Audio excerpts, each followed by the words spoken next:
Expedia and Visit Scotland invite you to come step into centuries of history that await in Scotland.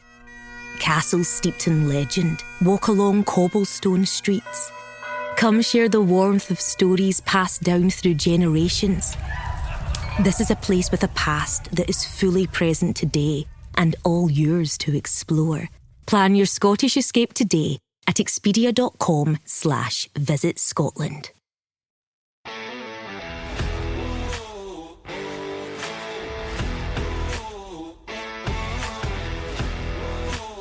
Bonjour à tous, bienvenue dans un nouvel épisode du Zéro Frais de Gestion podcast, le podcast qui s'adresse à 100% aux investisseurs autonomes. Cette semaine, on reçoit nul autre que David Bezeau, fondateur et animateur du très connu podcast Finances fondamentales. David est aussi récemment auteur de son livre qui s'appelle aussi Finances fondamentales. On jase aujourd'hui de gestion active versus gestion passive des placements. Si vous connaissez David puis vous écoutez déjà son podcast, vous savez qu'il fait du stock picking. Donc, il achète des actions individuelles, il les analyse, il fait des trades, il vend, il achète. Donc, il nous dit si sa stratégie a battu le marché. Puis il nous dit même un scoop, il change de stratégie d'investissement. Donc, il nous dévoile pour la première fois sur le podcast sa nouvelle stratégie d'investissement. On parle aussi évidemment là, de plein d'autres choses, là, notamment l'investissement autonome versus faire affaire avec un planificateur financier. Je sais qu'on en parle souvent sur le podcast, là, mais je trouve que David a vraiment un bon take là-dessus. Donc je trouvais ça important d'en parler. On parle de plein d'autres choses, de livres évidemment, ses meilleurs livres, ses recommandations de livres. Donc sur ce, bon podcast, vous ne serez pas déçus.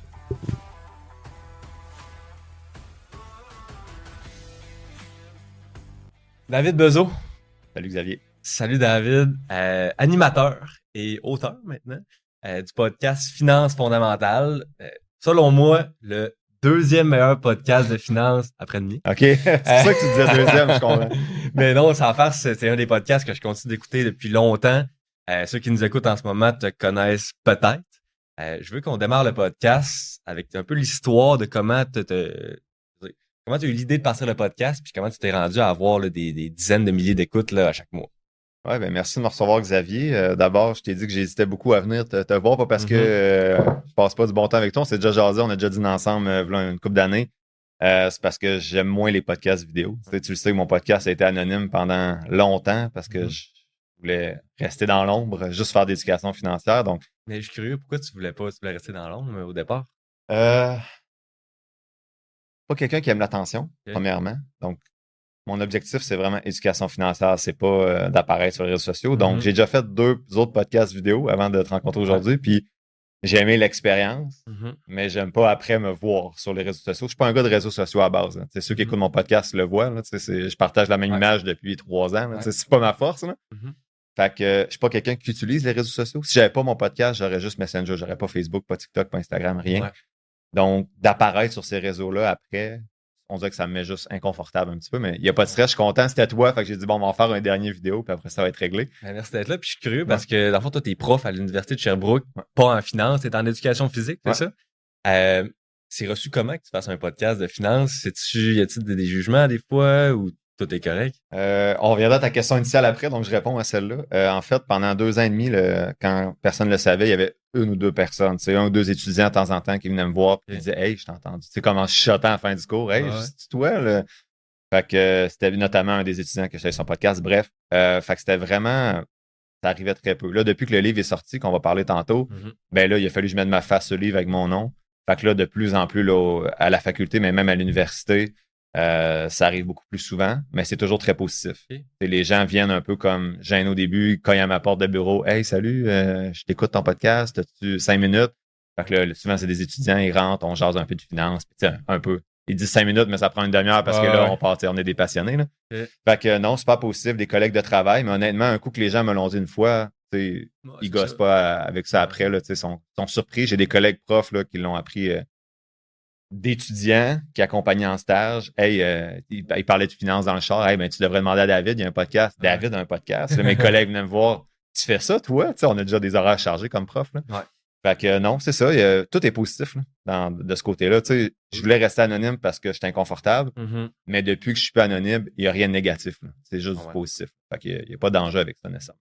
Cool. Fait que je te laisse poursuivre là, sur l'histoire ta première du question. podcast. Avant de commencer à répondre pourquoi j'ai commencé le podcast, tu as dit le deuxième meilleur podcast, c'est finances. Merci, mais ce matin, j'écoutais ton dernier épisode. À la fin, tu disais ça, puis j'étais en train de déjeuner avec mes filles, puis là, j'ai dit à mes filles, on n'écoute pas toujours des podcasts financiers, mais là, j'aurais dit, je vais voir Xavier, faut que j'écoute ces 2 derniers épisodes. Super intéressant en passant, là, avec Alexandre. Merci. Puis là, on l'écoute en déjeunant ce matin. Fait que là, ma fille entend deuxième meilleur podcast que je vais recevoir. Là, je disais, hey, je pense que c'est moi, ça, Charlotte. Elle a dit, c'est toi. Puis là, elle était comme super fière. Là, j'ai dit, ouais, t'es fière? Elle a dit, ben oui, t'es le deuxième meilleur podcast financier au monde. J'ai dit, non, pas au monde, au Québec. Puis il dit deuxième juste pour bien paraître, mais j'ai dit, je vais être. Je pense pas que je suis deuxième. Je le pense pour vrai. Oui, mais je pense dans les chiffres, tu parles? Ouais, dans les chiffres, mais tu sais, les chiffres. Bon, c'est quoi? Tu dois être dans, ouais. En tout cas, le but, c'est pas de se comparer avec les autres. L'important, c'est les retombées mais... concrètes, de la vraie éducation financière. Tu peux avoir plus de chiffres d'écoute, mais rien apporter de concret parce que c'est juste du divertissement financier. Comme tu peux avoir très peu d'écoute, comme on parlait au début, toi, ton podcast commence, mais je trouve que tes entrevues vont en profondeur, t'es pas en surface. Fait que je pense que tu apportes peut-être beaucoup d'éducation financière, même si tu n'as peut-être pas encore les chiffres que tu souhaites avoir. Fait que merci d'avoir dit que j'étais deuxième. Ma grande fille était bien fière ce matin. Cool. Bon, répondre à ta question, comment le podcast a commencé? J'en ai déjà parlé un petit peu dans mon livre sur mon podcast, mais il y en a peut-être qui t'écoutent, qui m'écoutent pas. Mon podcast, fait que moi, j'ai longtemps été étudiant avec une coupe de dollars dans le compte. Tu sais, moi, j'avais peur de pas avoir d'argent, fait que j'avais toujours comme 1000 pièces, 2000 pièces dans mon compte, mais c'était comme mon coussin sécuritaire, puis le reste, je le dépensais, tu sais, dans les sorties et tout. Puis quand je suis devenu prof à l'université en 2020, c'est la première fois de ma vie que l'argent montait vite dans mon compte. J'étais rendu comme à 18 000 dans mon compte épargne. Puis j'étais comme, qu'est-ce que je fais avec ça? T'avais quel âge à ce moment-là? Quand j'ai eu ma job de prof, en 2020, 28 ans. Quand même fin vingtaine. Ouais, fin vingtaine. J'étais à l'école longtemps, toi. Ben, j'ai fait de maîtrise doc, post-doc pour avoir ma job de prof. Fait que oui, j'ai commencé tard à faire un petit peu d'argent. Fait qu'à 28 ans, je commençais à avoir des sous. Puis là, j'étais allé à Rimouski voir mon cousin. Il y avait le livre de Pierre McSween, les 2 premiers qui traînaient sur son comptoir. Fait que là, on couche les enfants, on prend une coupe de bière, on soupe ensemble. Puis là, je pose la question, tu lis des livres, c'est finances, tu sais? Ça m'intéressait pas du tout, les finances. Tu sais, j'étais comme l'argent, c'est pas important pour moi, tu sais, c'est pas ça qui roule ma vie. Tes parents, t'avais pas eu d'éducation financière vraiment? Mon père, ma mère plutôt, elle m'apprenait à épargner. Elle avait comme peur, ma mère, de manquer d'argent. Mon père, lui, ça lui brûlait dans les mains. Fait que ce que j'ai appris, moi, c'est faut toujours t'aider de l'argent dans ton compte. Fais attention, épargne, mais pas investir. Fait que quand mon cousin il me parlait, tu devrais les lire, j'étais prête. Fait que là, bon, je vais les lire, tu sais. Je lis le premier qui était En as-tu vraiment besoin? Puis il était intéressant, mais ça, je l'avais déjà de pas être dépensier, mettons. Mais quand j'ai lu le deuxième, Liberté 45, c'est pour ça qu'il est toujours dans mon top 5, ce livre-là. Parce que émotionnellement, c'est lui qui m'a comme fait découvrir le monde de l'investissement. Pareil pour moi. Fait que là, je me suis dit, OK, j'ai investi $1 là, il vaut 7, je me rappelle plus des chiffres, 7,70, mettons, à la fin. Fait que j'ai dit, OK, il y a vraiment un pouvoir là que je connaissais pas. Et là, je suis parti dans le rabbit hole. Là, j'ai lu à peu près 4 livres par semaine. Ces finances, c'était l'été, quand ce moment-là, en 2020. Il y avait la pandémie, on avait un petit peu plus de temps à la maison. Fait que là, j'ai lu à peu près, là, je pense, cette année-là, 70 livres, ces finances. En une année, tu as lu 70 la livres. première année, c'était fou. Là, le soir, je lisais toujours. J'écoutais pas la télé, je lisais comme 1h30 avant de me coucher, puis je lis vite là aussi. L'été, quand on était dehors relax, je lisais en surveillant les filles qui se baignent, je lisais un livre. Fait que j'ai vraiment lu beaucoup la première année. Puis quand j'ai lu tous ces livres-là, j'avais comme une rage, ben pas une rage, mais un désir d'en parler. Mais c'est parce que c'est tellement... Moi, je suis passé un peu par le même parcours que toi, puis ça a commencé avec Liberté 45 aussi. Je sais pas de la manière que Pierre-Yves McSween écrit, là, mais c'est motivant, puis comme ça me rentre dedans, puis moi aussi, ça a comme flippé une switch dans mon cerveau où est-ce que je suis viré vraiment intense là-dessus sur l'épargne et l'investissement. Puis je pense que ce qui fait que toi, t'avais le goût de le partager, c'est que tu regardes autour de toi, puis personne comprend ça, t'apprends pas ça à l'école. Souvent, les parents, s'ils sont pas éduqués financièrement, puis la majorité du cas, dans la majorité des cas, les parents, ils ont pas ces valeurs-là, puis ils connaissent pas ça. Fait que je sais pas si c'est toi, si ça a fait ça aussi pour toi, mais c'était comme de voir tout le monde autour qui connaissait pas ça, puis de comme les mythes aussi là-dessus. Là. Tu sais, toute notre enfance, on entend des mythes sur les millionnaires, c'est des ils ont été chanceux, ils ont hérité. L'investissement en bourse, c'est le casino, il y a juste les experts qui peuvent comme réussir là-dedans. Ouais. C'est comme tous des mythes qui viennent se démystifier. Là. En fait, c'est que j'ai vu après tous ces livres-là, en commençant à investir, comment ça pouvait changer ma vie, en fait. Pas ma vie parce que l'argent était au centre de tout ça, mais que ça me permettait d'assurer une sécurité financière à mes filles, de dépenser sans remords. Fait que ça a tellement amené de positif, je me suis dit, hey, c'est pas vrai que les gens doivent savoir ça. J'avais comme un feu en dedans d'en parler à tout mon entourage. Ouais. Mais il y a une limite à maintenant en parlant de ton entourage parce qu'il y a certains malaises des fois. On a un feu, j'en parle, puis là, t'as 4-5 personnes qui trippent, qui en parlent, puis t'en as 2 qui parlent plus. Mais t'es comme, OK, eux, c'est parce qu'ils sont pas intéressés ou ils ont peut-être des dettes, ils se sentent coupables de ça. Fait que je me suis dit, je vais prendre une plateforme. Je connaissais pas les podcasts du tout. À l'époque, j'en écoutais pas. Je vais prendre une plateforme où je peux essayer de partager ça anonyme, que les gens ont pas le... Mettons que je t'en parle de vive voix, ben, tu peux avoir un inconfort parce qu'on se voit, alors que sur le podcast, tu l'écoutes tranquille dans ton char tout seul en t'entraînant. Tu n'as pas de remords, même peu importe la situation, c'est neutre. Fait que ça, j'aimais ça. Puis tout le monde me décourageait, mes chums, faire un podcast, tu feras pas une scène avec ça. J'étais comme, je vais pas faire une scène, je vais faire 15-20 épisodes, résumer une couple de livres, puis ça va arrêter là, tu sais. Mais le podcast, après 10-15 épisodes, tu sais, au début, c'était 21 écoutes, 55 écoutes, 120 écoutes par semaine, tu sais. Ça a duré combien de temps, ça? Peut-être 1 an, 6 mois. Quand même, tu as continué quand même. Puis moi, ce que j'aimais, c'était juste de partager ça. Tu sais, moi, j'étais un scientifique. Fait que quand on fait des conférences, des fois, scientifiques, tu as 30 personnes dans la salle. Tu as travaillé pendant 3 ans sur un projet, tu as des résultats qui changent quelque chose. Ouais. Tu t'en vas en Finlande présenter, puis tu as 30 personnes qui t'écoutent. C'est 30 personnes qui vont avoir de l'influence ensuite dans leur milieu pour changer les choses, mais tu as 30 personnes. Fait que moi, j'en avais 50 qui m'écoutaient. J'étais comme, hey, crime, il y en a plus que dans ça dans quoi je suis expert. Fait que ça me borderait pas tant que ça, tu sais. T'avais-tu déjà des feedbacks un peu au départ? Oui, puis j'avais des commentaires positifs, c'est surtout ça. C'est des courriels, hey, merci, j'ai découvert. Fait que ça me motivait, puis j'en demandais pas plus. Mais là, après 6 mois, là, c'était rendu des milliers d'écoutes par mois. Puis là, on est rendu à peu près à 45 000 par mois, près d'1 million d'écoutes. Là. Fait que je suis vraiment content, mais tu sais, l'objectif, c'est pas ça. Fait que demain matin, je tomberai à 1000 écoutes par mois au lieu de 45 000. Si j'ai encore le goût de continuer à synthétiser des livres et des articles, parce que c'est ce que je fais sur le podcast, en fait, c'est que j'ai lu des livres. Et je me suis dit, ben moi, j'ai la capacité de lire vite. J'aime lire. Dans mon travail, je fais beaucoup de synthèse d'articles scientifiques, fait que j'avais la capacité de faire ça. Puis quand j'ai commencé à lire les livres, je sais que j'ai pas de mémoire. Tu sais, tu me demanderais des chiffres sur des trucs que j'ai lus, je me rappelle de rien. Je suis même quand je présente en sciences aussi, il faut que j'aille mes notes parce que je me rappelle pas qu'en 83, tel auteur a dit ça, alors que t'en as d'autres qui s'en rappellent. Fait que je me faisais des fiches de lecture pour me dire, hey, c'est pas vrai, je vais lire 70 livres. Puis que je vais rien me rappeler après, puis que je saurais plus quoi faire. Fait que je me faisais des petites notes, là, tu sais, une page à peu près de petites notes de trucs importants. Fait que quand j'ai voulu commencer le podcast, j'avais déjà ces fiches-là. Fait que c'était quand même facile pour moi. Je partais de ma fiche, puis je disais ce que je me rappelais à peu près du livre, les éléments importants. Fait que le podcast a pris la forme de je résume un livre en 5 points clés, le plus simplement possible. Et je voulais être transparent parce que j'écoutais des podcasts rendus là. Puis je trouvais que les gens qui parlaient de finances disaient jamais ce qu'ils font, partagent pas leurs chiffres. Ouais. Fait que moi, j'étais comme, je les écoutais, j'étais comme, OK, tu me dis de faire ça, mais ça marche-tu? C'est quoi tes rendements? C'est quoi? Ouais. Fait que moi, je suis transparent à 100%. Au début, j'étais anonyme, fait que ça me stressait pas. T'as rien à vendre aussi. Moi, il n'y a rien. Je veux dire, j'ai pas de service, j'ai pas de produit. C'est juste de l'éducation financière. Ça paraît, puis comme ça paraît que t'es transparent puis que t'as rien à vendre. Là, la majorité des podcasts, même moi, j'ai quelque chose à vendre. Là, mais surtout dans le domaine financier, il y a tout le temps un conflit d'intérêt à quelque part. Là, soit il veut te vendre la formation, soit c'est le fonds commun ou le produit financier. Fait que je trouve ça cool que toi, c'est comme 100% transparent, j'ai rien à vendre. T'es vraiment juste dans moi, il n'y a rien qui guide ce que je fais, là. Ce qui guide ce que je fais, c'est ce que j'ai goût de faire, ce que j'ai goût de résumer. Comme au début, c'était 4 livres par mois, 1 par semaine. Je tombais à 2 parce que mon rythme de lecture, c'était plus le même qu'au début. Puis là, je tombais à 1 la semaine passée, ça va être 1 par mois maintenant. Mais là, j'ai une nouvelle passion, c'est les articles scientifiques. Parce que je lis des livres, puis je me dis, crime, c'est une opinion. Moi, j'ai écrit un livre, j'aurais pu écrire ce que je veux dans le livre. Là. Tu comprends? Fait que là, je me dis, je résume des opinions de personnes qui ont fait leur recherche, des fois moins.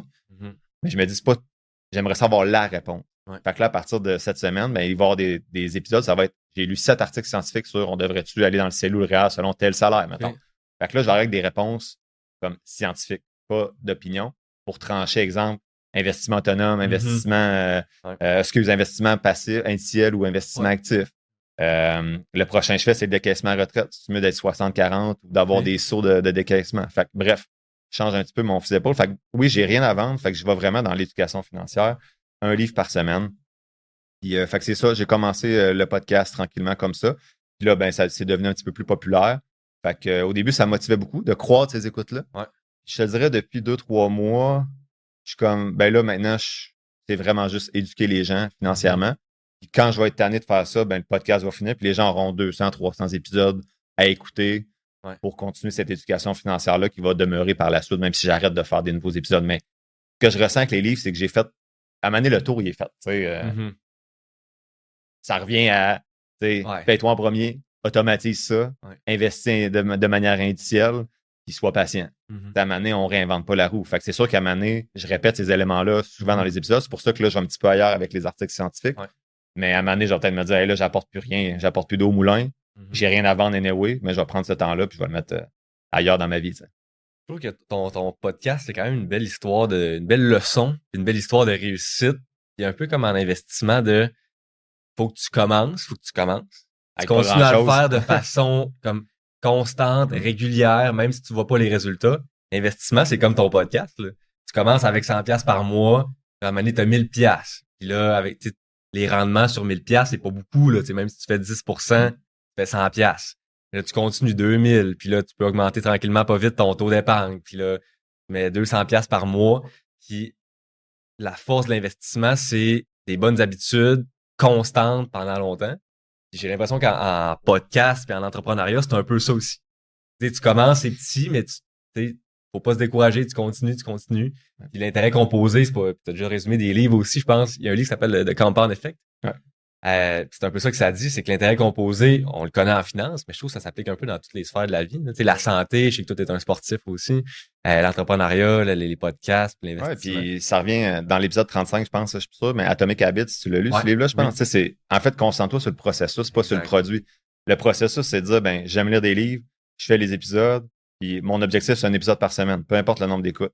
Ça peut être d'aller courir 10 minutes par jour au début. Fait que concentre-toi sur le processus, pas sur le poids, sa balance ou sur ton compte en banque, ou le nombre d'écoutes pour un podcast, par exemple. Parce que si tu te concentres sur le processus, tu peux juste être déçu alors que sur le produit, excuse. Si tu te concentres sur le processus, OK, je mets 50$ par mois dans mon CELI, c'est pas beaucoup, mais je mets 50$ par mois. Puis à un moment donné, ça va être rendu 1000$. Puis là, OK, ça commence tranquillement, tu vas augmenter. Puis quand tu vois ces rendements-là, le nombre d'écoutes, l'argent en banque ou ta silhouette si tu commences le sport, là, ça devient encore plus motivant. Fait que là, à un moment donné, ton 50$, c'est comme crime, je suis rendu à 2000$. J'ai fait 220$ cette année de rendement composé. Mais mon 50$ par mois, je vais essayer de mettre 100$. Fait que c'est comme une boucle positive, un cercle, pas un cercle vicieux, mais un cercle vertueux, qui t'amène à te motiver parce que tu as fait le processus, tu te concentres sur le processus au lieu de te concentrer sur le produit. Fait que ton commentaire, il est excellent. Puis merci de reconnaître en fait le travail derrière le podcast, qui a l'air simple quand tu écoutes un podcast comme ça. Mais c'est quand même du travail de préparation. Il y a énormément de travail. Je veux dire, lire les livres, les synthétiser, préparer l'épisode, les publier. Les lire, c'est le fun. Faire l'épisode, c'est le fun. Le montage. Ce que j'aime moins, c'est synthétiser le livre parce que ça me prend presque autant de temps. Le livre, moi, des fois, ça me prend 1h30 lire un livre. C'est pas long. Là. Oui, puis quand je tombe sur une section qui est plus intéressante, que je me dis, mettons, la section s'appelle Se payer en premier, puis il y a 20 pages là-dessus, je suis comme, je connais le concept. Je vais dire qu'il en parle, mais il va pas m'apprendre grand-chose de nouveau. Mais le synthétiser après, là, c'est ça, c'est devant l'écran. Mais maintenant, ce que j'aime faire, c'est souvent, je le fais à l'oral dans mon char. Je viens de lire le livre, je m'en vais, mettons, faire une supervision de stage à une demi-heure de route. Je vais faire la synthèse à l'oral à l'intelligence artificielle. Puis après ça, me met mes 5 points comme en mots-clés. Fait que ça m'aide beaucoup parce qu'avant, j'étais devant l'écran avec mon téléphone cellulaire qui tenait le livre ouvert devant moi pour essayer de noter ce que j'avais pris comme petite trace dans les marges de livre. Fait que là, maintenant, ça facilite un petit peu mon travail. Dans la demi-heure qui suit la fin de ma lecture, je fais tout de suite la synthèse à l'oral, puis ça m'aide un petit peu à être plus efficace. Cool. Tu me disais tantôt, c'est vrai qu'à force de lire des livres de finances personnelles, ça se répète un peu. Le principe. Mais tant mieux. Parce que si la recette changeait, si la recette qui fonctionne changeait à chaque livre, ça serait plus compliqué. Là, la recette elle est claire. Tu te payes en premier, 10 à 20%, tu investis de manière indicielle, tu es patient, puis tu dépenses dans ce qui te rend heureux.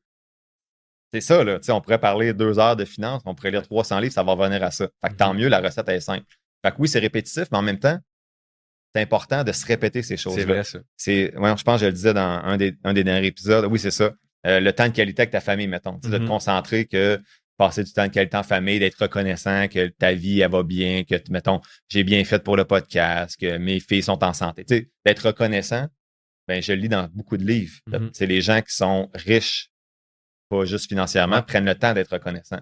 Je le lis dans tous les livres. Puis à chaque fois que je lis, je suis comme, ça fait longtemps que j'ai pas pris le temps de me poser, d'apprécier ce que j'ai. Fait que un rappel comme ça, c'est intéressant. Un rappel que l'indiciel est important est efficace, c'est important parce que des fois, c'est facile, surtout des gens comme nous.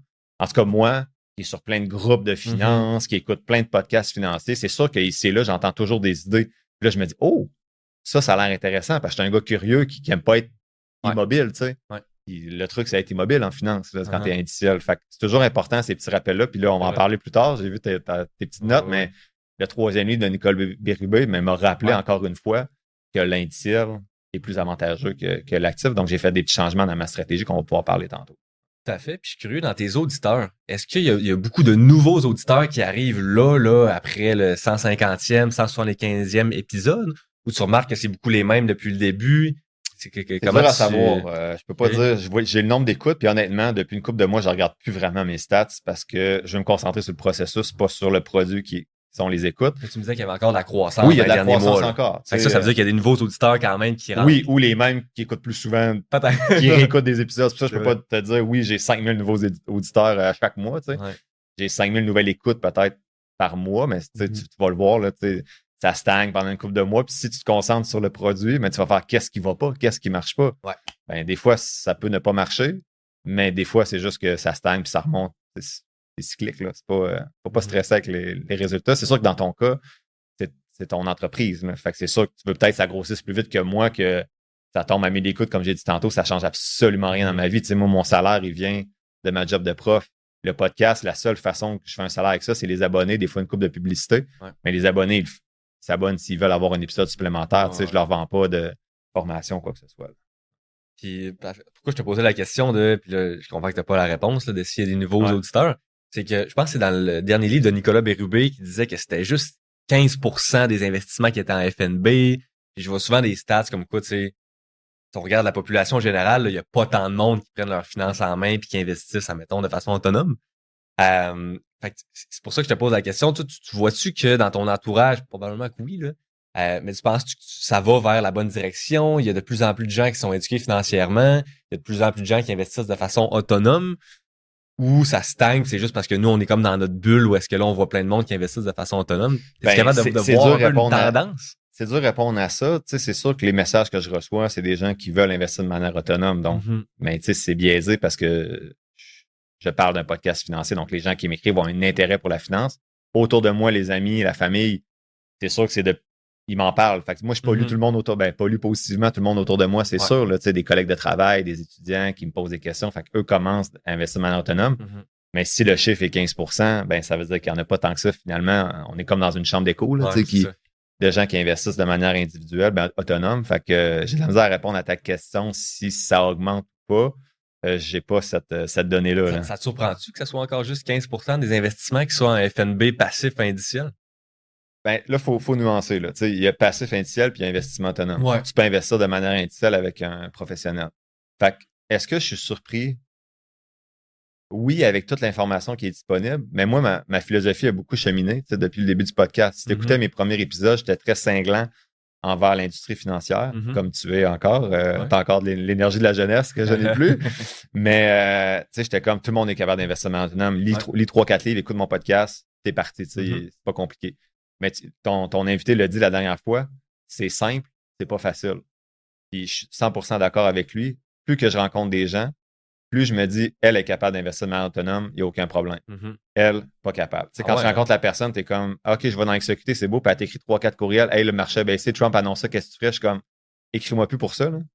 Tu sais, si tu investis de manière indicielle, tu regardes pas les nouvelles économiques. Fait que, tu sais, si tu stresses, j'ai dit, comme moi qui m'écrit ça, je dis, écris à telle ou telle personne, va avec un planificateur financier compétent. En tout cas, on va parler tantôt du livre que j'ai résumé la semaine passée. Là. C'est pas le genre de personne compétente à qui je référais, mais je suis vraiment plus nuancé maintenant. Fait que, est-ce qu'il y a 15% des gens qui investissent en autonome? Je suis outré de ça. Non. J'aime mieux qu'il y ait un 85% qui investit avec des planificateurs financiers compétents, mais qu'ils le fassent bien plutôt que de faire des erreurs. Tu sais, les erreurs en accumulation, ça arrive moins un peu. Tu sais, quand tu es dans un FNB passif, indiciel, il n'y a pas de stress, mais dès que tu as des décisions, comme moi, mes filles, là, le décaissement de va s'approcher, j'ai des décisions, ça se peut que je prenne une mauvaise décision qui me coûte 10 ans de gain que j'ai fait de manière autonome. Fait que c'est très simple, mais c'est pas facile. Avec les courriels que je reçois, il y a beaucoup de gens qui stressent avec Trump, avec des trucs comme ça. Fait que je mets une nuance. J'aimerais que le pourcentage soit à 30%, mais j'aime mieux qu'il y ait un 15%, que le reste soit mieux accompagné peut-être que s'il était ça.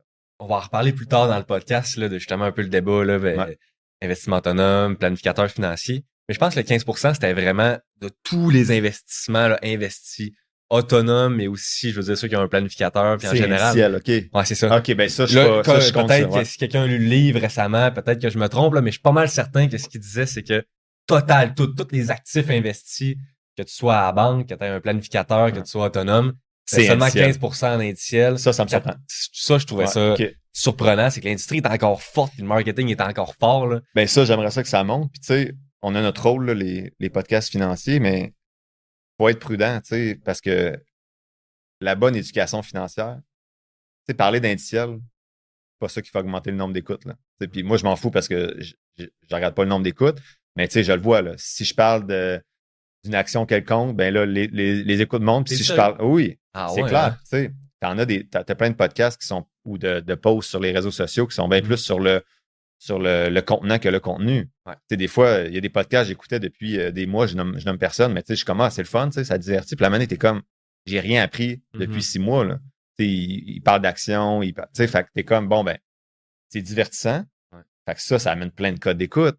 Mais en termes d'éducation financière derrière, je suis pas sûr ce qui ressort de ça.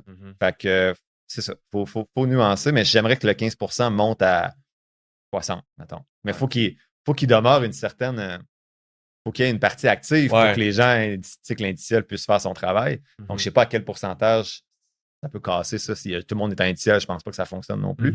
Parce qu'il faut qu'il y en ait qui fassent des erreurs en actif pour venir nourrir la bête. Mais c'est intéressant ce que tu dis, que toi, vraiment, tu le vois avec les codes d'écoute, que quand tu parles d'action individuelle, puis de chiffres plus comme des gros rendements, puis justement là, de l'enrichissement rapide. Je trouve ça intéressant que tu vois directement la corrélation avec les écoutes. Puis c'est avec Fred Rondeau qu'on parlait de ça, mais ça revient un peu à la nature humaine. Là. Je pense que l'humain, ce qui est long, puis qui est être riche dans 10, 15, 20 ans, c'est comme un peu plate, puis ça donne pas le goût d'écouter tout ça. Mais tout ce qui est rendement rapide, rendement spectaculaire, trading, crypto, je savais pas si c'était dans ma tête. Là, je me disais, est-ce que le monde sont vraiment plus poussés à aller vers du contenu comme ça, ou c'est que le contenu est meilleur, ou peu importe. Mais tu me dis que c'est vraiment... Je pense que c'est ça qui attire plus. Puis les questions que je reçois beaucoup, tu sais, moi, on va en parler tantôt, j'ai une stratégie, une partie active. Puis j'ai un outil que j'ai développé pendant 3 ans que je capote. Là, il est vraiment bien développé. Puis les gens m'écrivent souvent par rapport à ça. Tu sais, je veux ton outil, je veux utiliser. Fait que la moitié des quoi que je reçois, c'est pas comme, hey, l'indiciel est intéressant. C'est vraiment comme, hey, qu'est-ce que tu penses de ce stock-là? Ou, tu sais, fait que je pense qu'il y a un intérêt pour ça. Puis je le comprends parce que j'ai cette fibre-là, puis j'ai eu cette fibre-là longtemps aussi de vouloir essayer de battre le marché puis analyser. Tu sais, on va en parler tantôt, je ne vais pas revenir, mais oui, ma stratégie a changé dernièrement. Donc, on en reparlera, mais tu vois, moi, je comprends pas ça. Le monde qui essaie de battre le marché, je veux dire, la statistique, on reviendra tantôt. Moi, je le comprends. Là. Je le comprends émotivement. Statistiquement, non. Tu sais, de mon côté scientifique, il me dit non. Mais le côté émotif de dire, puis il y en a qui aiment ça, là, d'analyser des actions. Mais moi, j'avais pas l'attente, en faisant ça, de battre le marché. Je savais que je pouvais. Pour un plaisir personnel. Oui, c'était un plaisir personnel d'analyser du stock, puis aussi pour le podcast, de partager mes analyses et tout. Puis ça va. Ça l'a diminué avec le temps. C'est ce plaisir-là. Puis j'ai dit à mon auditoire, quand j'aurai plus le plaisir ou que je vais perdre contre le marché, ben je vais arrêter. Et on va en parler tantôt, c'est le cas, j'ai arrêté. Fait qu'on scoop, on va en parler tantôt. Je savais pas que tu avais arrêté. Je veux juste qu'on parle de ton livre avant vraiment qu'on rentre dans la stratégie d'investissement. Action individuelle, autonome versus planificateur, là, parce que j'ai le goût d'y aller, mais je veux qu'on parle de ton livre avant. Donc, tu démarres ton podcast, ça va super bien, les écoutes montent, t'as du bon feedback. T'as l'idée d'écrire un livre. Comment c'est né cette idée-là de vouloir écrire un livre sur les finances, malgré qu'il y en a déjà beaucoup qui sont publiés. Ça, c'est égoïste, là. Tu sais, j'adore les livres. Tu sais, je suis un grand lecteur. Puis là, ce qui me fait plus de peine, c'est depuis que je lis des livres financiers, je lis rien d'autre. Tu sais. Puis là, en ce moment, je lis le livre Alerte. J'ai oublié le nom d'auteur, je suis désolé. C'est une fiscaliste. C'est un roman financier. Comme il parle des paradis fiscaux. Et je lis ça le soir et je trippe parce que je suis retombé dans un style roman. Et là, je le dévore, là, ça va me prendre, d'après moi, dans 2 jours, il est fini. Pas sur le résumé. Je vais le résumer sur le podcast, même si c'est plus un roman financier parce que je ne lirai pas pour rien. Mais j'ai hâte de retomber, là, maintenant, c'est un livre par mois, de retomber dans d'autres. Fait que je trippe sur les livres. Fait que c'était vraiment un rêve que moi et ma sœur, c'est une grande lectrice aussi, qu'on rêvait de publier un livre. Fait que je me suis dit, quelle meilleure occasion que maintenant, avec l'auditoire que j'ai. Puis, tu sais, le livre a été facile à écrire. Premièrement, ma plus grande qualité comme chercheur, c'est écrire des articles scientifiques. Okay. Je suis pas le meilleur vulgarisateur, je suis pas le meilleur chercheur pour faire des demandes de subventions, mais pour écrire des articles, c'est ma force. Donc, moi, écrire, ça a été un plaisir et j'avais déjà tout le matériel. Parce que ce livre-là, comment il a été écrit, c'est que je résume à chaque chapitre en 2-3 pages un livre. Fait que c'est ce que je fais dans les épisodes, juste que j'ai condensé 35 minutes en 2-3 pages. Ouais. Et à la fin, je fais une synthèse en 25 pages, 20-25 pages des 38 livres. Fait que quelqu'un qui aime pas lire peut, en 20 pages, lire 38 livres. Fait que c'était vraiment mon objectif. Puis, c'était pour le plaisir de publier un livre, honnêtement. Puis, je savais que le travail allait pas être si lourd parce que j'avais déjà tout le matériel. Tu sais, j'ai pas besoin de réfléchir à une structure. J'étais comme, ben non, un livre par chapitre, une synthèse à la fin, couple de blagues à travers ça. Puis, tu sais, c'est quand même, je pense que le livre fait 170 pages. On peut regarder, là. En tout cas. 190 à peu près. 180, tu sais, en bas de 200 pages. Puis il y a des livres là-dedans qui ont 600 pages. Là, que je résume en 3 pages. Fait que quelqu'un qui veut vraiment s'initier à ça, avoir juste les bases que moi, je juge intéressantes. J'ai pas le prétexte de dire que ces livres-là, je les résume au complet. C'est des synthèses, selon mon point de vue à moi, d'un père avec des enfants, fin trentaine. Fait que c'est sûr que quelqu'un lit le même livre que moi à 25 ou à 50, avec des perspectives différentes. Ça sera pas les 5 mêmes éléments qu'il retient par livre. Mais c'est... fait que c'était vraiment un projet, un défi personnel parce que les gens qui ont écrit des livres qui écoutent, tu fais pas d'argent avec un livre. Là. Vraiment pas. Là. Peux-tu m'en dire un peu plus là-dessus? Ben, je peux vraiment te le dire. Puis, tu sais, moi, j'ai négocié le contrat parce qu'au début, c'était 8%. Non, même pas. 6 ou 7% des ventes qui revenaient à moi. OK. Le livre, il est 25$, je pense. Ouais. 30, mettons, on va dire 30 pour arrondir. 10%, c'est 3$. Fait que j'avais à peu près, mettons, 1,75$ par livre qui me revenait. OK. Puis là, j'ai dit, ben, moi, je vais faire la promotion du livre, tu sais, sur mon podcast. Fait que je suis allé chercher 10%. Fait que, tu sais, à chaque livre, j'ai 3$, à peu près, qui est dans mes poches. Puis, j'ai vendu un best-seller au Québec, c'est 3000 livres. J'ai appris ça. Là, je suis rendu à 4000 livres de vendus. Fait que je suis bien content. J'ai appris que j'avais un best-seller. Fait que c'est cool, mais, tu sais, c'est pas tant que ça. 4000, on n'a pas des chiffres si élevés au Québec. Fait que je suis vraiment content de ce livre-là. Puis, le deuxième est écrit, puis il est envoyé la semaine passée. Donc, j'ai envoyé le tome 2. Je savais même pas que tu étais en train d'écrire un tome 2. J'ai écrit le tome 2. Il va en avoir 3 probablement. Là. Ça va être le même principe avec d'autres livres résumés? Plein ça. Okay. Fait que là, le tome 2, je l'ai envoyé à l'éditeur la semaine passée. Il a accepté de le publier. Là, il y a plein de corrections à faire après là, parce que ils sont vraiment meilleurs que moi pour écrire, là, dans le sens style livre. Là. Moi, j'ai un style scientifique. Fait que des fois, ils m'amènent plus vers que les gens comprennent. Fait que le tome 2, c'est 41 livres. Fait que c'est le même principe, mais j'en ai lu 41 entre les épisodes 51 et 100 de mon podcast. Puis à la fin, il y a une synthèse des 2 livres ensemble, en peut-être 20 pages aussi. Fait que j'ai synthétisé tout ça. Fait que le deuxième s'en vient, puis c'était vraiment juste un projet personnel, très égoïste de juste publier un livre. Puis j'en ai lu 230 des livres maintenant à peu près. Là. Je peux pas avoir lu 230 livres puis pas avoir mon livre à moi. Fait que c'était très égoïste, mais je suis bien content. Les commentaires, je sais pas ce que toi t'en as pensé. Oui, je te fais rendu à la fin, je pense. Je te fais mon je l'ai fini. Je l'ai quand même dévoré rapidement. Là, ça se lit super bien en passant. Okay. Mais avant de te faire mon petit review, là, tu me dis 3$ pour 4000 copies. Ça fait 12 000$. Ouais. C'est quand même pas pire. Ouais, c'est sûr que toi, c'est un best-seller. Puis tu sais, t'avais la tribune pour mais le temps que t'as investi a quand même été bien investi. Ouais, c'est quand même beaucoup de temps, là. Si je me mets un salaire de l'heure, puis là, tu sais, il faut compter que j'avais déjà tout le matériel. Mais s'il avait fallu que quelqu'un lit 38 livres, fasse des synthèses, et écrire il aurait été payé 3$ de l'heure. Tu comprends? Fait que c'est à peu près mon salaire, je pense, au total. Mais c'est sûr qu'un coup que j'avais déjà tout le matériel, ben, j'ai profité de ça pour écrire. Fait que oui, le 12 000 est intéressant pour le temps que j'ai mis pour écrire. Puis de toute façon, c'est un vrai plaisir d'écrire ça les soirs, là. Ouais. Mais quelqu'un qui voudrait écrire un livre de zéro, à partir de zéro, pour qu'il crée les idées, il faut qu'il en fasse plusieurs par année là, pour, je pense, vivre de ça. Là. Puis en passant, ça m'a surpris, là, mais le livre a été publié en avril 2025, je crois, à peu près, ça fait 1 an. OK, déjà. J'ai pas une scène encore de ça. Là. Okay. $0. Moi, je serais pas payé avant 2027, janvier. Parce que eux, ils payent comme en septembre. Fait que là, mettons, il aurait fallu que mon livre soit publié après septembre 2025 pour avoir les états financiers, bref, en décembre. Okay. Fait que ça va aller, je crois, comme en soit fin 2026 ou début 2027 que je vais avoir un premier dollar pour ça. Okay. Fait que j'ai aucun, tu sais, j'aurais pas pu nourrir mes enfants en faisant ce livre-là, mettons. Mais tu peux pas écrire un livre, t'attends de vivre là-dessus, c'est vraiment un projet personnel. En plein ça, c'était pas l'intention. Puis le tome 2, j'ai aucune attente non plus. C'est vraiment juste j'ai un peu un cerveau hyperactif. Hein, c'est comme, faut tout le temps qu'il y ait des projets chez nous. Fait que si j'écris pas de livre, je fais des rénaux dehors, puis ça coûte plus cher. Fait que j'aime mieux écrire un livre. Ça rapporte de l'argent. Ouais, c'est ça. Mais ouais, ton livre, il se lit super bien. Là. Puis pour les gens qui ont peut-être des fois de la misère à lire, ou ça peut être intimidant, là, un livre de justement 4, 5, 600 pages. Ouais. Là, il y en a en finance que c'est ça. Mais le tien, il se lit super bien. Là. D'un, il n'y a pas beaucoup de pages, mais aussi il y a beaucoup des images, puis c'est plusieurs livres, là, fait que ça se lit super bien. Puis ce que j'ai aimé de ton livre, c'est que je trouve que un livre, c'est une opinion, on le disait tantôt. Puis j'ai remarqué, puis moi je suis pareil, là, on est beaucoup influencé par les premiers livres qu'on lit, je trouve. C'est comme ça, on tombe en amour avec le livre ou avec la façon de penser de l'auteur. Des fois, ça reste comme dans notre tête, puis on vient comme fermé aux autres idées. Là. Moi, c'est ça que ça a fait, là, avec l'investissement autonome, puis l'investissement indiciel, puis la liberté financière. Fait que ce que je trouve cool avec ce livre-là pour quelqu'un qui s'initie aux finances, c'est qu'il peut avoir plein d'opinions de tout le monde. Au lieu de tomber sur un livre pour être de l'investissement indiciel, mais aussi de l'investissement, une méthode pour battre le marché, où est-ce que tu pourrais tomber là-dedans puis là penser que c'est ça. Fait que je trouve ça bien, surtout pour quelqu'un qui s'initie aux finances, parce que je pense qu'il peut voir tous les points de vue et après ça faire sa propre décision de bon, moi je suis mieux d'aller autonome, de faire de la gestion active, d'aller avec un professionnel de la finance. Je le guide quand même un peu à la fin, tu sais, avec c'est sûr qu'à la fin je dis ben voici toutes les infos que vous avez eues, mais voici ce qui semble être le plus intéressant. Tu sais, je veux pas laisser le lecteur dans le néant dire ah ben OK, il y a un chapitre sur l'analyse technique.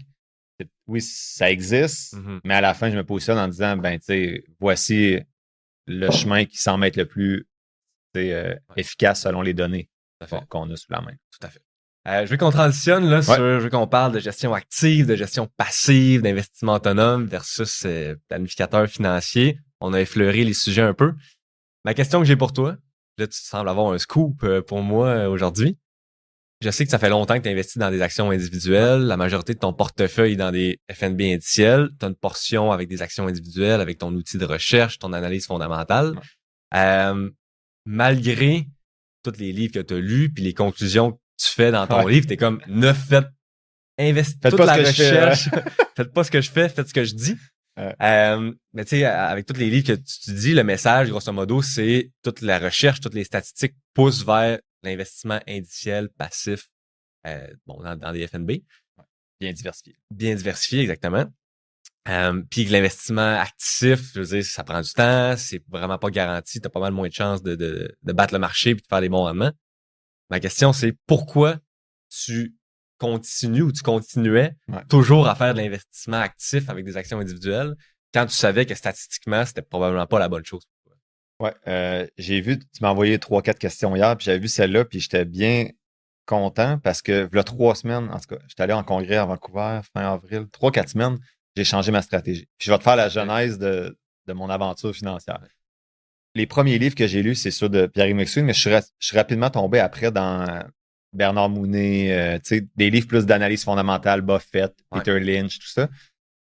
Fait que, comme tu dis, les premiers livres, oui, c'était OK, investir, c'est intéressant. Puis après ça, je suis pas tombé dans Bérubé ou Jack Bogle, je suis tombé dans l'analyse fondamentale. Fait que pour moi, investissement, ça a tombé dans l'analyse fondamentale. Fait que là, j'ai lu, puis là, j'ai compilé tout ce que ces livres-là disaient comme données intéressantes. J'ai créé un fichier Excel. Bon, bref.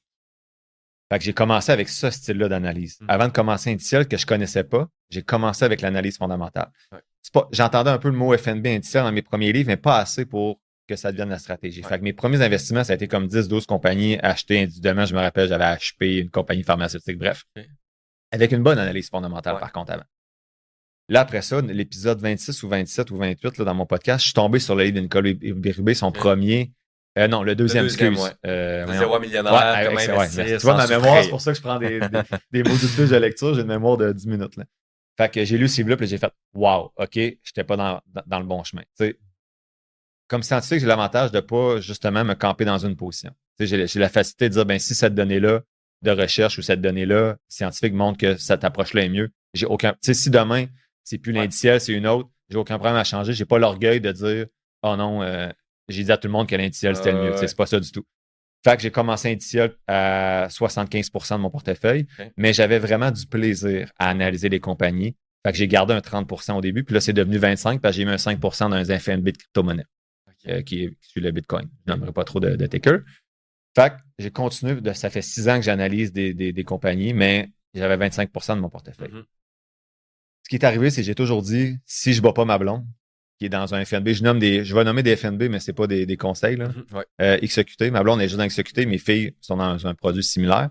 J'ai dit, le jour où je battrai plus ma blonde, ça va être fini.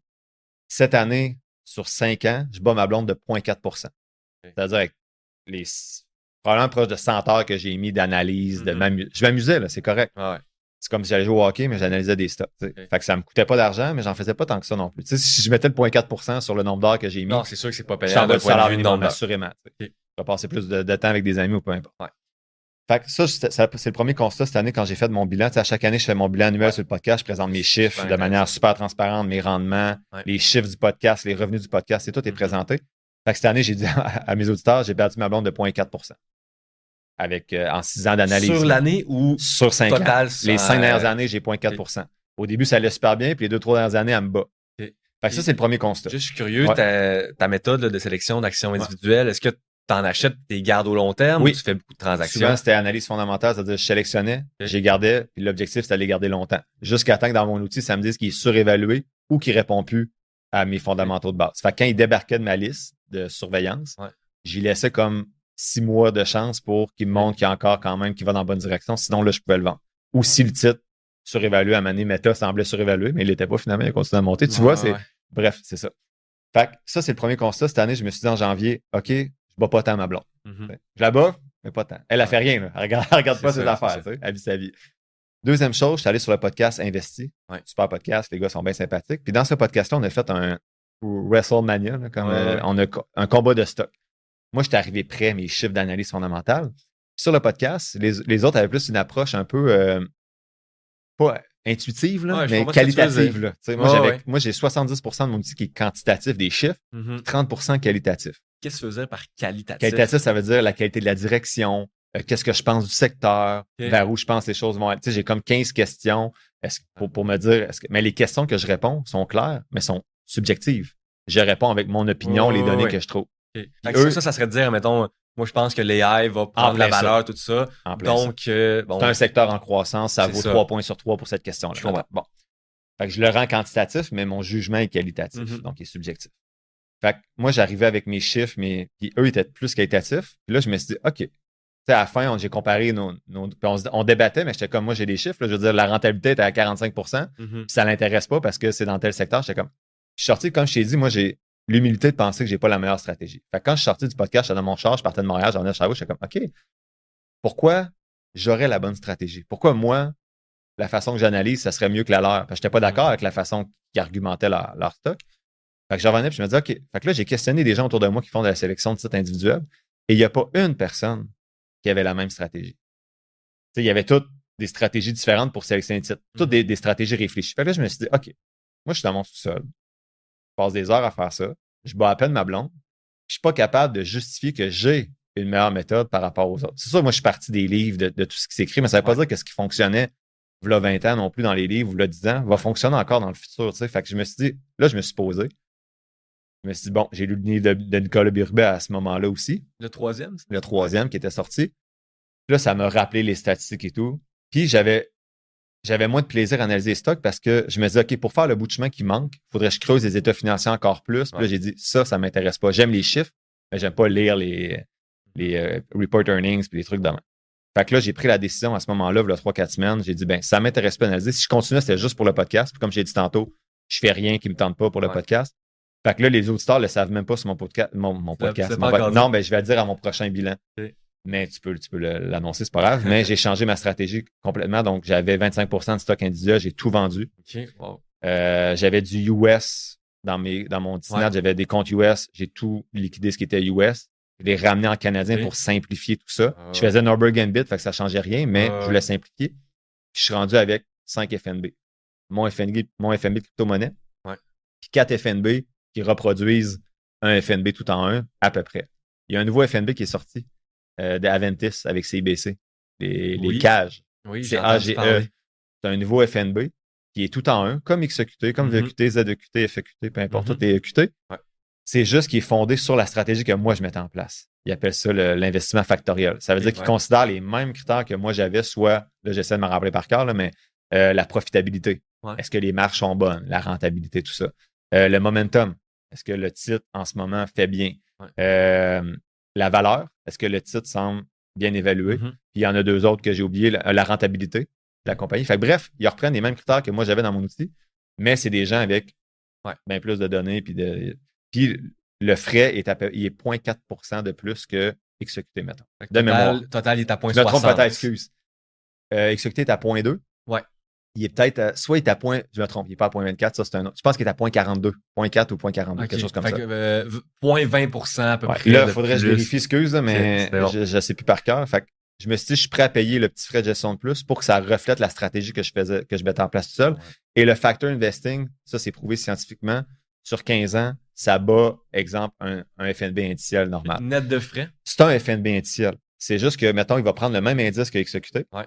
C'est juste qu'il y a certaines compagnies, exemple, on va dire, je prends un exemple comme ça va pas dire ça. On va dire Apple est supposé de valoir 3% dans exécuté. Mm-hmm. S'il répond bien au facteur investing, ça se peut qu'il vale 3,3, mettons. Okay. Puis s'il y en a un autre qui répond moins, mais au lieu de valoir 2, il va valoir 1,7.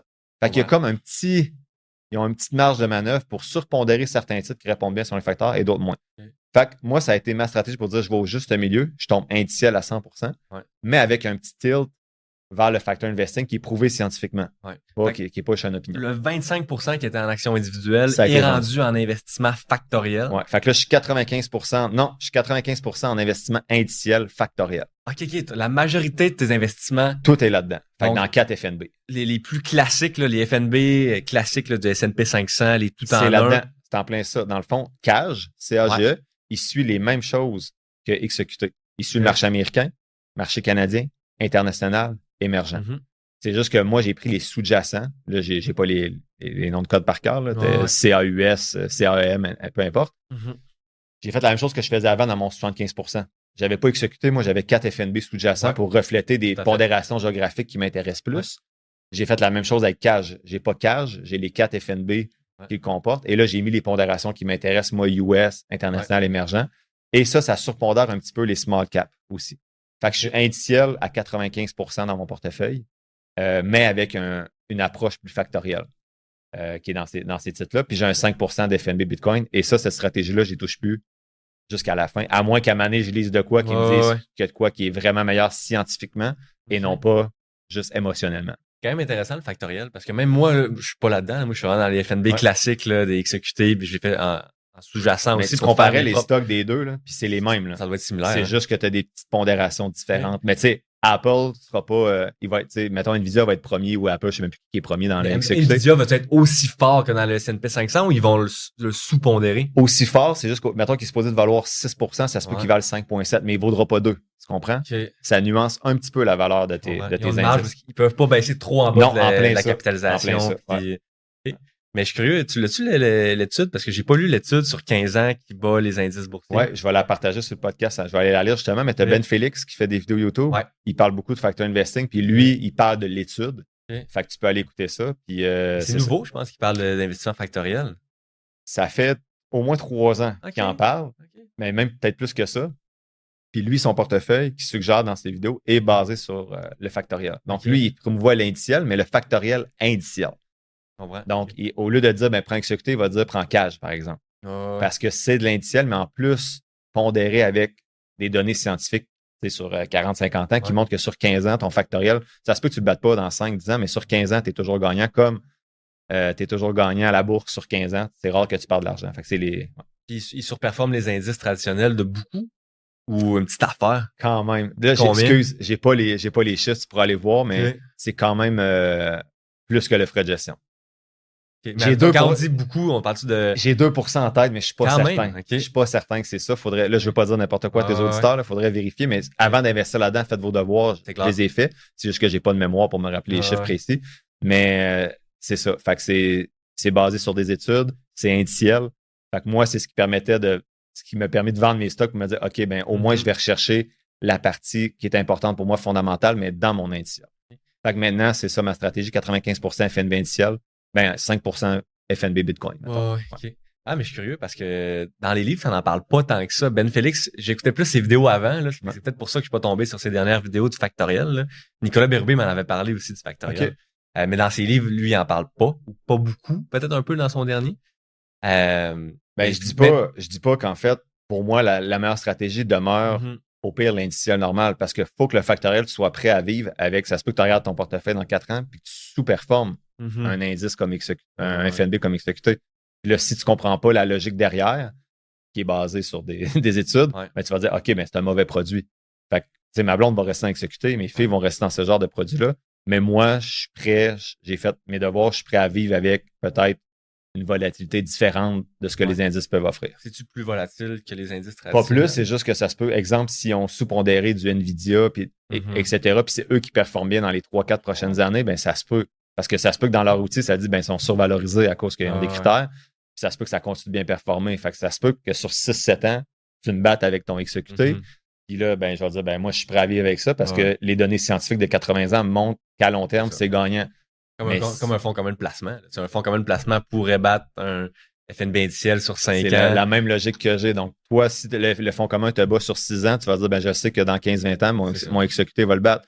Moi, je me dis la même chose avec mon factoriel par rapport à ton XEQT, mais c'est un excellent produit XEQT. Je suis vraiment pas en train de dire que tout le monde devrait aller factoriel. Faites vos devoirs. Moi, c'est juste j'ai besoin de ce petit edge-là pour me convaincre de dire, OK, je m'en vais 95% FNB. Juste que le fait que toi t'en parles, je suis sûr que ça va résonner avec bien des auditeurs, puis qu'il y en a qui vont faire des recherches, puis même moi, dès qu'on sort du podcast, là, je vais lire là-dessus parce que je sens que je suis en retard là-dessus. Là. On va dîner après, on checkera. Pour vrai, en dînant, on checkera la vraie surperformance dans l'étude. On va trouver l'étude, puis on va la regarder en dînant. C'est ça. Je suis vraiment deux geeks qui checkent les finances. C'est ça. Mais y a-tu juste CIBC qui l'offre? En ce moment, oui. Ben, en fait, moi, j'avais un produit Aventis. Aventis, c'est comme ceux qui fournissent le FNB, mais c'est CIBC qui le rend disponible.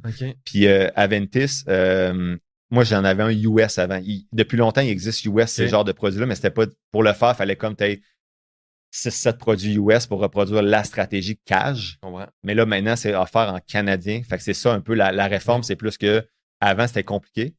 Ben Félix, si j'aurais une vidéo YouTube, ça prenait 7 produits, mettons, notamment dans des comptes US. Là, maintenant, tu peux le faire avec cash, tout simplement, avec une ligne dans ton compte de courtage qui est un FNB indiciel. T'as-tu peur qu'il y ait une baisse des écoutes vu que tu parles plus d'actions individuelles? Puis je sais que sur Facebook, tu partageais aussi là, tes analyses puis les actions de la semaine. Tu penses qu'il va y avoir des auditeurs qui vont être déçus de ça? J'y ai pensé. Je me suis dit, je m'en foutais. C'est vraiment ça pour vrai. Tu sais, je me suis dit, bon, ben, au début, je me suis dit, bon, si j'arrête de faire ça, il y a des gens qui s'abonnent pour avoir l'outil d'analyse. Je me suis dit, ben, l'outil existe encore. S'il y en a qui veulent le faire, il est encore aussi pertinent selon moi. Mais je me suis dit, j'ai plus le goût de faire ça. Puis ça prend du temps aussi de créer ces analyses-là de stock. Là. Puis je croyais, vu que j'étais plus sûr de ma stratégie, parce que je la compare aux autres, je me disais, je suis plus certain que c'est la bonne. C'est pas vrai, je vais continuer à partager ça sur mon podcast. Donc là, je termine celle que j'ai faite en mars 2026 parce qu'elles sont déjà faites. Mais par la suite, c'est terminé, il n'y aura plus d'analyse. Sauf si les gens me demandent. Si quelqu'un me dit, hey, peux-tu analyser tel stock canadien? Puis en parler dans un des épisodes de questions des auditeurs. Ça va me faire plaisir d'analyser, mettons, Walmart puis de dire ce que j'en pense. Mais je le fais plus pour ma stratégie d'investissement. Penses-tu quand même que c'est possible, avec de la gestion active comme ça, avec des actions individuelles, de battre les marchés? Je sais que les statistiques sont pas de ce côté-là, mais tu sais, des fois, on entend des arguments comme quoi, bon, l'investisseur individuel a plus de latitude qu'un gros fonds. Donc, lui peut faire des mouvements plus rapides et il n'est pas limité par certaines restrictions du fonds. Penses-tu que c'est possible pour l'investisseur moyen, là, quand même qui s'informe et qui suit ça, de battre les indices boursiers avec de la sélection d'actions individuelles puis avec de la gestion active? Au long terme? Je dirais non de manière générale. Parce que, en tout cas, autour de moi, tous les gens qui font de l'investissement individuel, tout le monde a l'air de bien faire. Mais quand j'écris aux gens, envoie-moi, on peut-tu ouvrir ton écran et regarder tes rendements? Tu sais, c'est drôle, on regarde pas les rendements de 10 ans. Tu sais, on parle juste. Fait que j'ai pas vu encore de personnes qui ont réussi à battre le marché sur longtemps, mais je sais qu'il y en a probablement. Mais il faut toujours être prudent. C'est un peu le biais du survivant. Là. Ça veut dire que ces personnes-là, est-ce qu'ils ont bien fait ou ils ont été chanceux? C'est ça. Puis en plus, les gens qui réussissent à le faire, le pourcentage est très petit. Fait qu'on peut se dire, ben, il y a peut-être des gens qui réussissent, mais est-ce que mathématiquement, statistiquement, on est mieux de miser sur cette stratégie-là? Ma réponse est non, assurément. La chose qui est dure à différencier, tu l'as dit, c'est, exemple, quelqu'un le bat sur 10 ans. Est-ce que c'est vraiment ses skills ou il a été chanceux? Ben, j'ai un exemple parfait. Là. J'ai acheté du Google l'an passé. Puis j'ai hésité entre Google puis Lululemon. Je faisais mes analyses, puis j'arrivais à ces deux-là qui étaient comme intéressantes puis bien valorisées. Je m'en vais dans la chambre de hockey un vendredi. J'en jase, on est 2-3 à s'intéresser à ça. Fait que j'en jase avec eux. Puis là, je dis, hey, j'hésite entre ces deux-là, qu'est-ce que vous en pensez? J'allais vraiment vers Lululemon. Okay. Là, le gars à côté, il fait comme, hey, moi, je crois beaucoup plus en Google. Puis il m'explique son argumentaire. Puis je suis comme, OK. Fait que là, le lendemain, j'ai hésité entre les deux. Ben, j'achète Google. Je pense que j'ai mis 10 000 dans Google. J'avais comme un gros montant. Les mois qui ont suivi, Google a fait genre 40%. Là. Ouais. Lululemon a fait moins 30%. Mais j'étais à ça, là, d'aller dans Lululemon. Là. Fait que, tu sais, pour moi, je me suis dit, je suis chanceux. Je me suis pas dit, je suis bon. Je me suis dit, je suis chanceux. Ben, mon outil m'a permis d'arriver à Google, mais l'autre était aussi intéressant dans mon outil. Fait que, moi, je pense que c'est beaucoup plus de la chance que du talent en investissement actif. Fait que si les gens le font, il n'y a aucun problème. Je l'ai fait longtemps. Puis ça se peut qu'à un moment donné, je retrouve le goût de le faire. Ouais. Mais ça va être avec 5-10% de mon portefeuille. Puis je vais savoir que c'est pour le plaisir et non pas pour battre les marchés. Je pense que c'est ça la nuance à faire. Il y a beaucoup d'ego, je pense, dans le domaine de la finance. Là. Assurément. Comme le gars qui a été chanceux, là, toi, je trouve ça hot, là, que tu l'avoues que c'est de la chance, puis t'es capable de mettre ton orgueil de côté, puis de dire non, j'ai pas été bon, là, j'ai été chanceux. Mais je te dirais que 95% des investisseurs dans ta situation, t'en aurais vanté dans la chambre de hockey, puis sur le terrain de golf, de hey, moi, je sais comment analyser des actions. Regarde, j'ai fait 40% avec Google. Je le savais, je l'ai analysé. Mais moi, c'est ça qui me fait chier du domaine financier. Fait que c'est clair que j'aurais pas été là parce que tu sais, j'ai acheté du Mediface, moi, c'est MED, en tout cas, le ticker, je l'ai plus, fait que je m'en rappelle plus trop.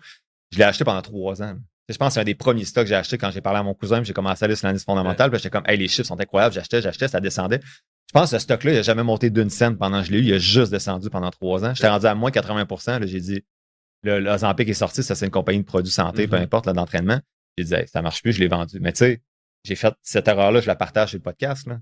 Les gens le voient que j'ai fait moins 80%. Fait que ça, la transparence est super importante, mais le défaut que les gens ont de l'ego, je l'ai aussi, là. Je l'ai pas sur le podcast, mais je veux dire, quand je parle avec le parrain de ma fille qui a fait du 64% l'an passé, ce qui a placé dans le compte je suis comme, Chris, pourquoi moi je fais pas ça, tu sais?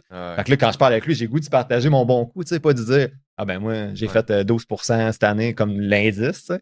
Fait qu'on a tout ce goût-là, mais à force de lire puis d'être sensibilisé, à bien éduquer financièrement, j'essaye le plus possible de montrer les deux côtés de la médaille. Mais je pense que l'être humain est fait d'ego quand même un petit peu, donc c'est pas toujours facile, mais moi, j'essaye. Le podcast m'aide beaucoup à être transparent parce que je me donne un devoir d'être transparent, de faire de l'éducation financière.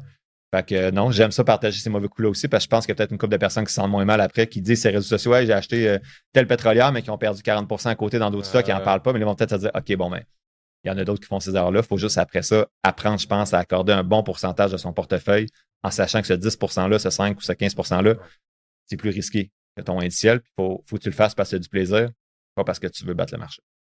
Parce qu'il y a une grosse industrie quand même là, de formation sur l'investissement actif, T'en du fais day partie aussi. trading. Ben, tu fais partie de l'indiciel, mais au J'offre moins, la on est avec la formation. bonne stratégie, je trouve. Ouais. Ben, je peux pas dire la bonne, là, tu sais, je veux dire, Ben, pour nous, on pense que statistiquement, effectivement, selon les recherches, c'est la bonne. Puis je fais partie aussi de l'industrie de la vente de formation. Mais reste qu'il y a une grosse industrie aussi de vente de formation en trading, en actions individuelles, en analyse d'actions individuelles qui prônent des rendements là, plus élevés que le marché. Puis souvent, c'est des formations qui coûtent cher, là, qui sont assez onéreuses. Là, le fameux formateur de crypto qui vend une formation à 5000 $. En lisant tous ces livres-là, c'est aucunement backé par la science, là, je veux dire, du trading. Puis que ce soit la crypto, le day trading, la sélection d'actions individuelles, que ce soit l'analyse technique fondamentale, honnêtement, il y a pas des études qui pointent toutes dans le même sens, qu'il y a quelque chose qui marche. Tu sais, les fameuses publicités qu'on voit, j'ai développé un outil que quand ça dit bleu, faut que t'achètes, quand c'est rouge, faut que tu vendes. C'est backé par aucune recherche. Ça, là, qu'est-ce que tu penses de ça? Ça me fait chier. Ça me fait chier. Moi, les formations de mobilier, ça me dérange moins. Parce que c'est un domaine où tu as besoin, je pense, d'avoir des connaissances, des contacts. Fait que ça, j'en ai pas fait, là, mais il y en a sûrement des bonnes. Bon, bref. Mais on peut-tu sacrer sur ton podcast? Des hosties de formation, de day trading, de swing trading. Je veux dire, asti, pensez-y, là. Tu sais, le gars, il a la stratégie pour que ça fonctionne.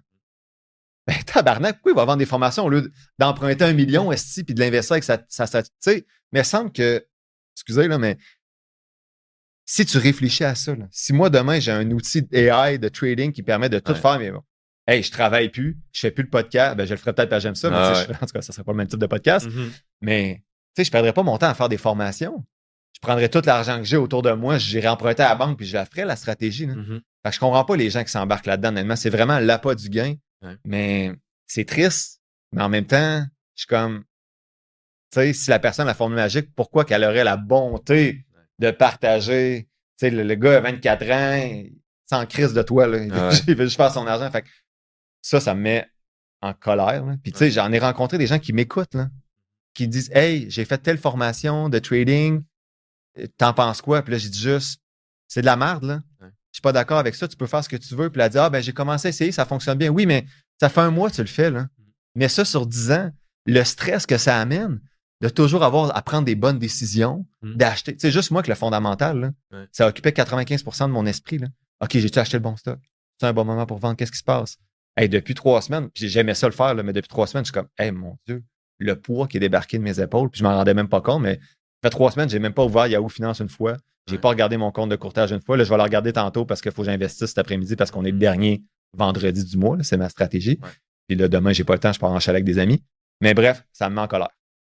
Ces stratégies-là, puis je comprends pas les gens qui embarquent là-dedans. Souvent, c'est des jeunes en plus, puis cibole. Ben, tu sais, moi, je peux comprendre parce que c'est la poche du game. T'as moi puis toi qui parle d'enrichissement à long terme. C'est plate en esti. Surtout quand t'es jeune. C'est vrai que quand t'es jeune, t'es un peu naïf. Puis là, tu veux le beau char, l'appartement. Pas juste les jeunes. Moi, il y a des gens dans 30-40 qui m'écrivent parce qu'ils sont partis en retard puis ils veulent pas arriver en retard à la retraite. Puis ils disent, c'est peut-être une bonne façon. Ça, c'est la pire affaire. Essayer de se rattraper. Mais t'as en bas de 5% des gens qui font de l'argent en trading. T'es bien mieux de prendre l'argent que tu mets là puis va travailler. Au lieu de mettre 10 heures de trading par semaine, va travailler 10 heures de plus puis investir là. Tu vas être gagnant à la fin.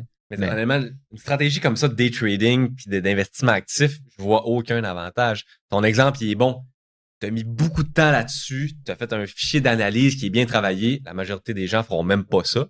Puis tu as battu les indices boursiers de 0,4%. Ça veut pas dire que tu aurais continué à le faire pendant 5 années puis 10 ans après. On sait pas. Probablement pas. Si on je pense que non. Statistiques. Je pense que non. Ouais. Fait que pour 0,40, pas 0,04, 0,40. C'est ça. Fait que 0,4, 0,40% de plus, t'as mis des heures et des heures. Imagine si t'avais mis cette heure-là au travail, tu sais, je veux dire, faire grossir le podcast. Moi, je suis syndiqué, fait que je travaille plus, ça donne rien. Fait que, mettons, mais dans le podcast, ou juste. C'est ça. Mais là, j'aimais ça, je veux dire, je le regrette pas, j'aimais ça. Mais d'un point de vue, tu sais, vendre ça, c'est pas payant. Non, ton mais temps, il est vraiment mal investi, selon moi, à faire de l'analyse, à faire du trading, à être devant un écran. C'est comme, c'est la pire façon d'investir ton temps. Le seul avantage que je vois, pas trading, mais mettons l'analyse fondamentale, c'est si, moi, ce que ça l'a fait, c'est que je tripais tellement à faire ça au début que mon taux d'épargne a monté en flèche. Si ça te permet, à cause que ça te passionne, puis tu as le goût de dire, hey, je veux tellement investir dans telle compagnie que mon taux d'épargne passe de 8% à 35%, ben, crime, là, je me dis, au moins, il y a un côté positif à ça. Puis à un moment donné, tu vas te rendre compte quand ton argent monte, puis tu te rends compte que tes rendements sont pas là, tu vas peut-être, comme j'ai fait, changer de stratégie. Moi, au début, j'étais tellement motivé par ça que mon taux d'épargne était rendu à 50%.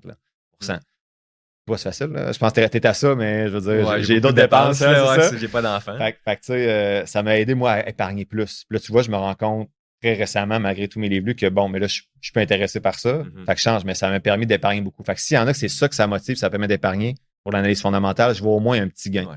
Mais le day trading, je vois aucun gain à ça. C'est tiré par les cheveux un peu, là. Tu sais, oui, je comprends, là, que c'est un facteur psychologique, mais il y a d'autres façons de se motiver et d'épargner. Oui, mais il y en a que c'est ça, je pense. Ouais. Mais moi, j'ai beaucoup de gens aussi qui viennent me voir qui ont déjà fait des formations, qui ont payé le gros prix, là, 4, 5, 6 000 $ pour des formations en crypto, en trading, que ça a rien donné. Ils ont perdu de l'argent, puis du temps, puis du capital, qui valent cher quand t'es jeune, surtout. Là. Ben oui, tu sais, quand t'es jeune, c'est des fois plus que 100% de ton patrimoine. Hein? Ouais, c'est fou, là. Puis il vaut cher à cet âge-là, là, avec les intérêts composés, le 5 000 que t'as investi, il en vaut 10 fois plus, si c'est pas plus, là, à la retraite, dans 30 ans. Mais ce que je remarque, là, puis avec mes chums qui sont pas pantoute dans le domaine, tantôt on parlait de nature humaine, on a dit que le monde, c'est trop fort pour eux autres. Ils n'ont pas le choix de l'essayer. Ils n'ont pas le choix de se péter à la gueule en trading, en crypto puis en action pour switcher vers l'autonome. J'ai pas vu beaucoup de monde qui sont allés directement dans la bonne track, selon les recherches, des FNB indiciels puis de l'investissement autonome. Je sais pas ce qui se passe dans le cerveau humain, là, mais comme il faut que le monde l'essaye puis qu'il se pète la gueule avant. Moi, j'en vois. Il y a des jeunes qui m'écrivent 15, 18, 19 ans sur le podcast, qui ont une approche indicielle, qui me posent des petites questions de base, mais qui le font. Mais je peux tu sais, à cet âge-là, peut-être, tu sais, moi, je me suis intéressé à mes finances à 28. Là. Je m'étais intéressé à mes finances à 18. Peut-être que j'aurais fait ce genre d'approche-là aussi. Tu sais, moi, quand j'ai commencé, j'avais déjà un enfant, tu sais.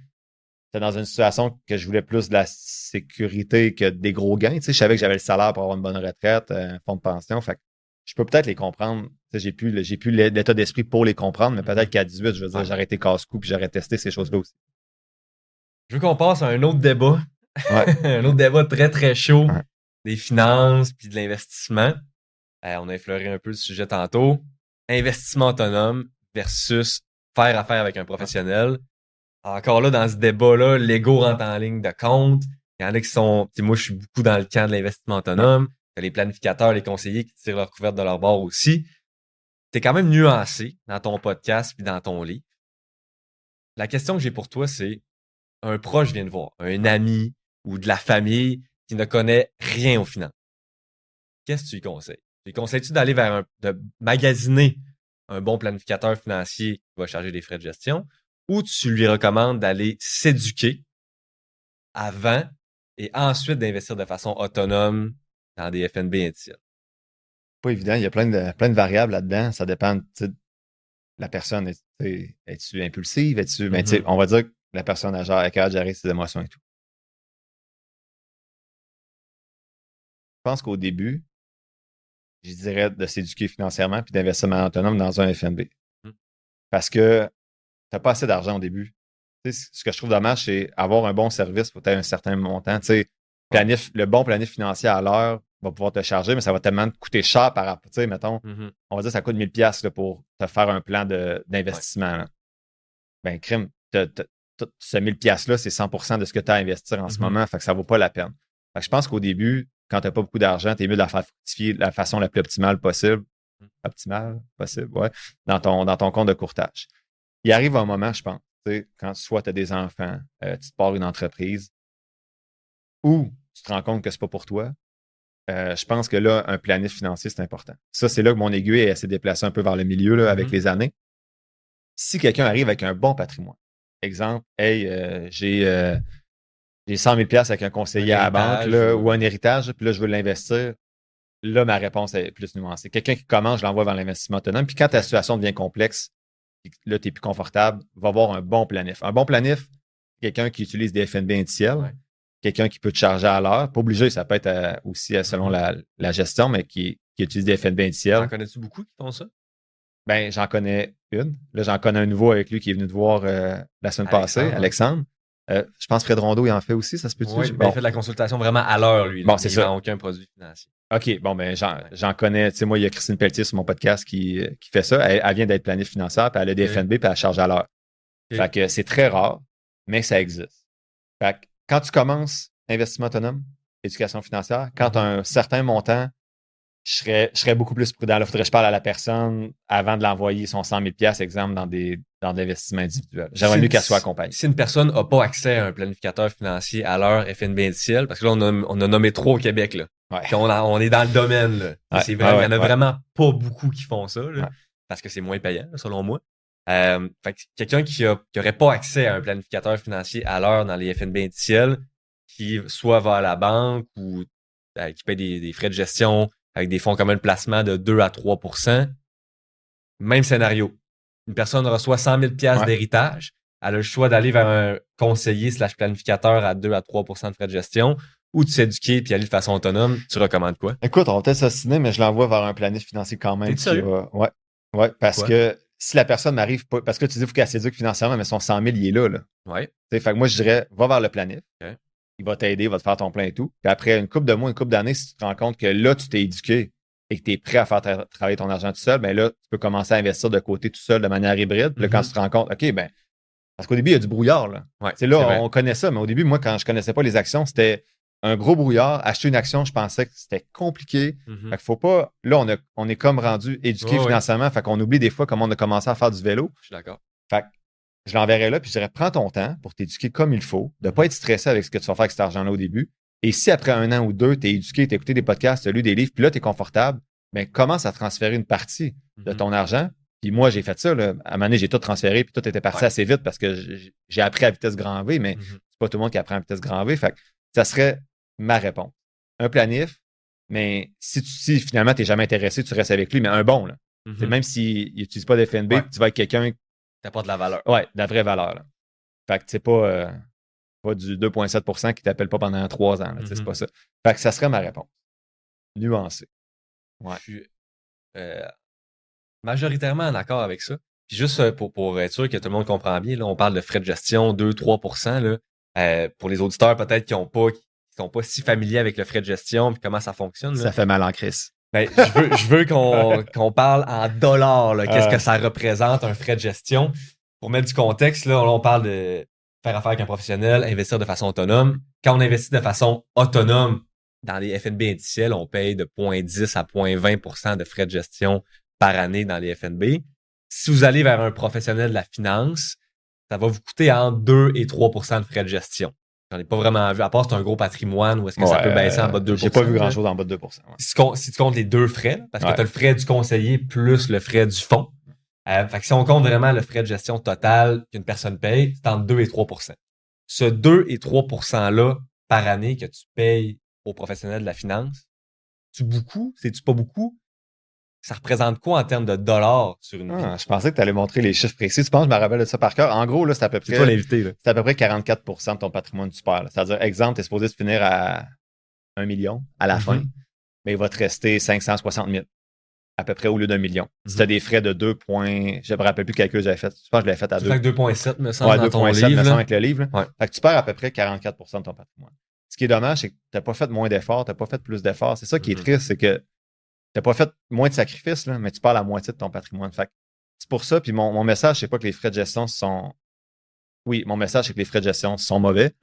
C'est de magasiner. C'est pas d'avoir aucun frais. T'es mieux de faire affaire qu'un bon professionnel qui va te charger, mettons, des FNB indiciels avec un frais de gestion de 0,75%. Fait que ça va monter à peu près à 1,2% de frais, peut-être. Il y en a pas beaucoup. Il y en a vraiment pas beaucoup. Moi, c'est ça qui me dérange. C'est que j'ai une amie, ça faisait 15 ans qu'elle était avec son... J'en parle à l'épisode 8 ou 10, je pense. Ça faisait 15 ans qu'elle était avec son professionnel dans des CPG. Je veux dire, elle a commencé genre à 18 ans. T'sais.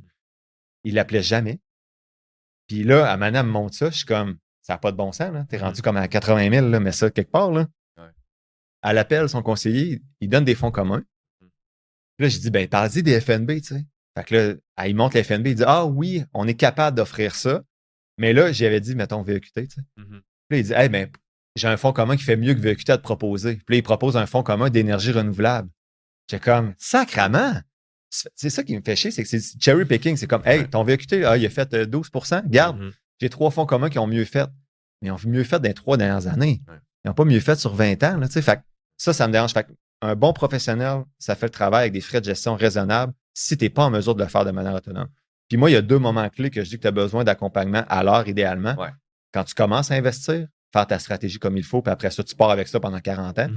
Et quand tu t'approches du décaissement à la retraite. Ouais. Si tu es salarié, situation simple, tu n'as pas besoin d'autre accompagnement à travers ça. Si tu es une entreprise, des immeubles, là, je pense que la plus-value du planif peut être assez intéressante. Ces gens-là ont des comptables, des fiscalistes aussi qui s'occupent d'eux autres. Ouais. Moi, souvent, j'entends cet argument-là. Ah non, mais là, nous, on fait de l'optimisation fiscale, on optimise ta fiscalité. Okay, toi, t'es conseiller en sécurité financière. Tu as un secondaire 5. Je dis pas que t'es pas bon. T'es pas professionnel. Je parle d'un planif, je parle pas d'un conseiller en sécurité financière. Mais parce qu'il y a des conseillers en sécurité financière qui prônent l'optimisation fiscale. Quand je dis d'être accompagné, c'est jamais, en fait, idéalement par un planificateur financier. Puis souvent, ces gens-là ont accès à des ressources qui peuvent t'aider, des fiscalistes, des notaires. Fait que des fois, ils ont une équipe. Ouais. Ça peut devenir intéressant quand tu as une situation plus complexe. Mais non, je ne redirige jamais les gens vers des représentants d'épargne collective. Il y en a qui sont excellents, là, j'en doute pas. Mais je leur dis, va voir un planif qui a fait des devoirs supplémentaires. Ouais. Mais je finis quand même mon exemple, puis je suis 100% d'accord que le planificateur ait plus de connaissances. Il faut que tu aies un bac, c'est une formation vraiment qui est assez complète, là. Mais souvent, un argument que j'entends, c'est ça. C'est, mais non, mais nous, on optimise ta fiscalité, on optimise ton décaissement puis tes investissements au point de vue fiscal. Puis il donne souvent l'exemple de l'entreprise, puis là, si tu as du non enregistré, puis si tu as une situation complexe. Mais comme les personnes qui ont une entreprise, il faut comprendre qu'ils ont des comptables, des fiscalistes. Là. Des fiscalistes qui ont des maîtrises en fiscalité. Là. Ils sont pas mal plus forts en fiscalité que surtout le conseiller en sécurité financière. Mais sont aussi plus forts en fiscalité que le planificateur financier. C'est pas le même niveau du tout là, de connaissance de la loi puis de l'impôt.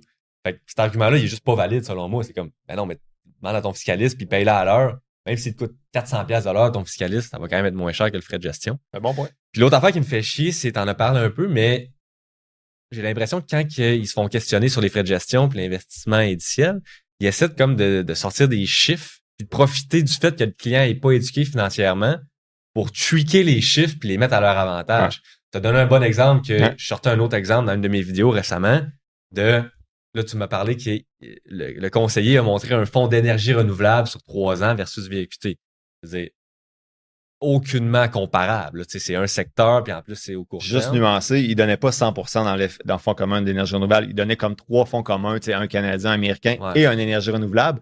Mais l'énergie renouvelable avait genre 66% de rendement. C'est lui qui faisait monter le rendement global. Tu sais, ça n'a aucun bon sens. Là. Exact. Puis ça arrive souvent. Tu sais, moi, l'autre exemple que j'avais, c'était avec l'or. C'était un fonds commun qui avait de l'or puis des actions internationales. Fait que là, ça avait bien performé en 2025. Puis ils comparaient ça au S&P 500.